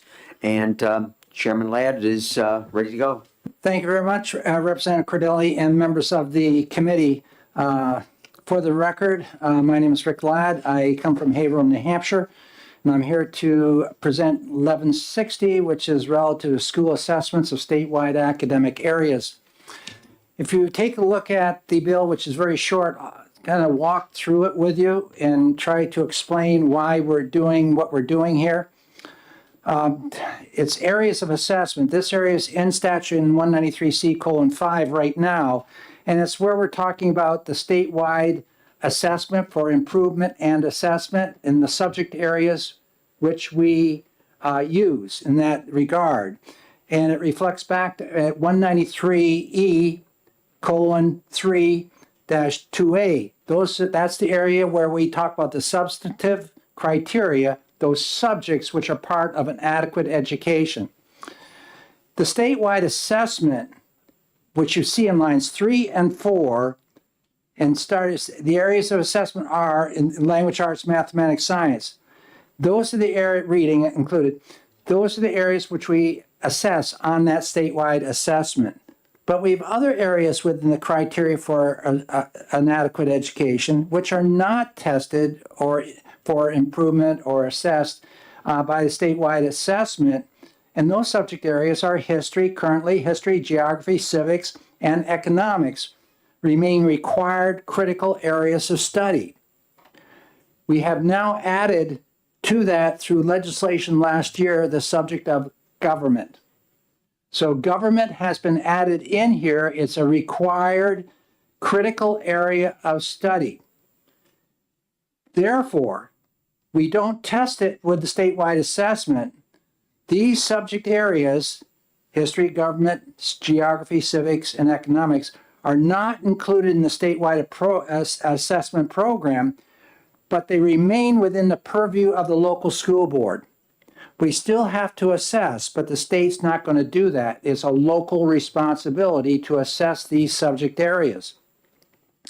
It goes on to say the local school board shall require that each school provide for ongoing assessment of required critical areas of study. Critical areas of studies reflects back to the word critical areas of study in line 5, and those subjects we're talking about. Through the use of local assessments. So you want to assess, you can assess, it can be the chapter test, it can be the pre-test, it can be the post-test, of whatever materials you're teaching in terms of those critical areas, history, government, geography, civics, and economics. And the last part of that is critical, that this assessment be aligned with the state academic standards. So we want to make sure that what's going on, the state board has approved standards for these subject areas as part of social studies. So anything that you use at the local level must be aligned with those academic standards. But you, the local district, are going to design or use the assessment that you've always been using, and hopefully that is aligned with the academic standards of civics, government, economics, geography, etc. So basically that's the crux of that, seeing these standards are board approved, not local board approved, they're state board approved. The state board has responsibility for approving the state academic standards and the minimum standards of public school approval.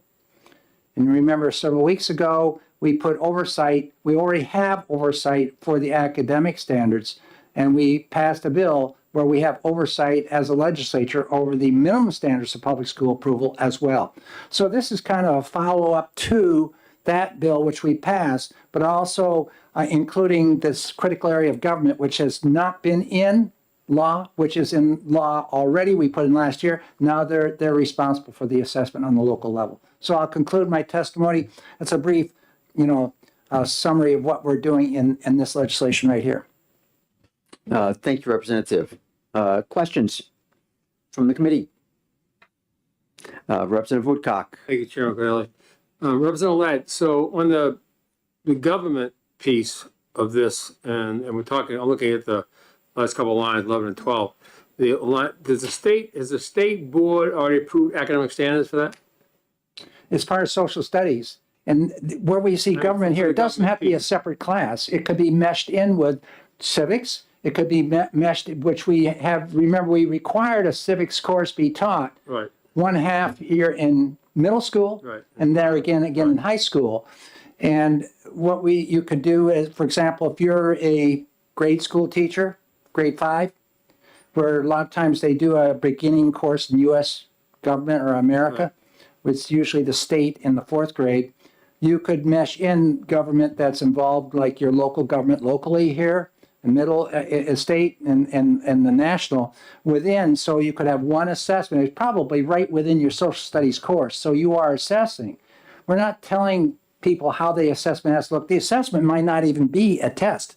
It may be some kind of report that's written, or it might be a project which they've made. There's a lot. We've talked about this before. Right. Assessments can be done many ways. Follow up, yes. I was just specifically concerned about the government piece, if the state had approved any standards. I heard what you said, Representative Ladd, that it's in the social science area already, but. It's in the standards approved back in 2006 by the state board. Okay, but government wasn't in there in 2006. But the topic of government was taught back then, Okay, I'm sure. thank you. Thank But the standards are meshed into the frameworks, and we've talked about frameworks right. before.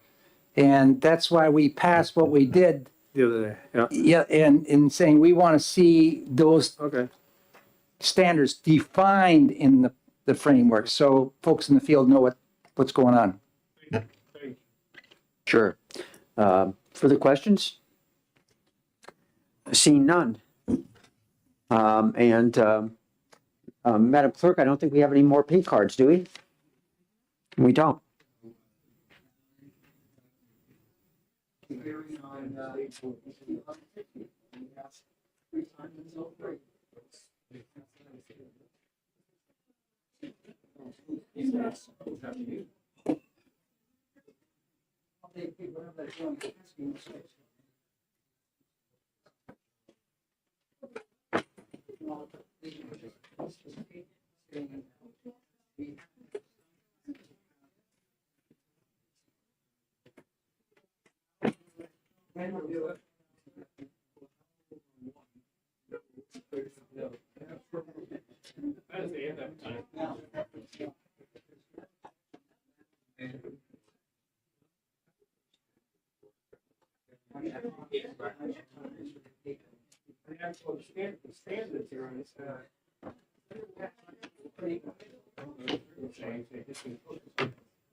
Maybe a question for Voted Melanie. no on it, right? Belcher voted yes. Yeah. No, Belcher voted no. And it was, oh. Yeah, and also a number of people are going to a rally. Arlene, who voted no? He didn't get that. I'm sorry. What's it?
the interstate compact and educational opportunity for military children.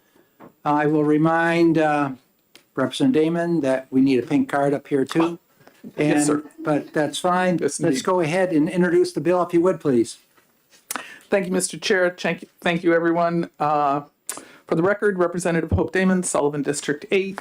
And I am bringing this bill forward at the request of the Concord School Superintendent and the Department of Education. And it is literally a one-word bill in order to bring our statute in compliance with federal, changing the word sections to the word chapters in 2 locations. Are there any And questions? That's all there is to it.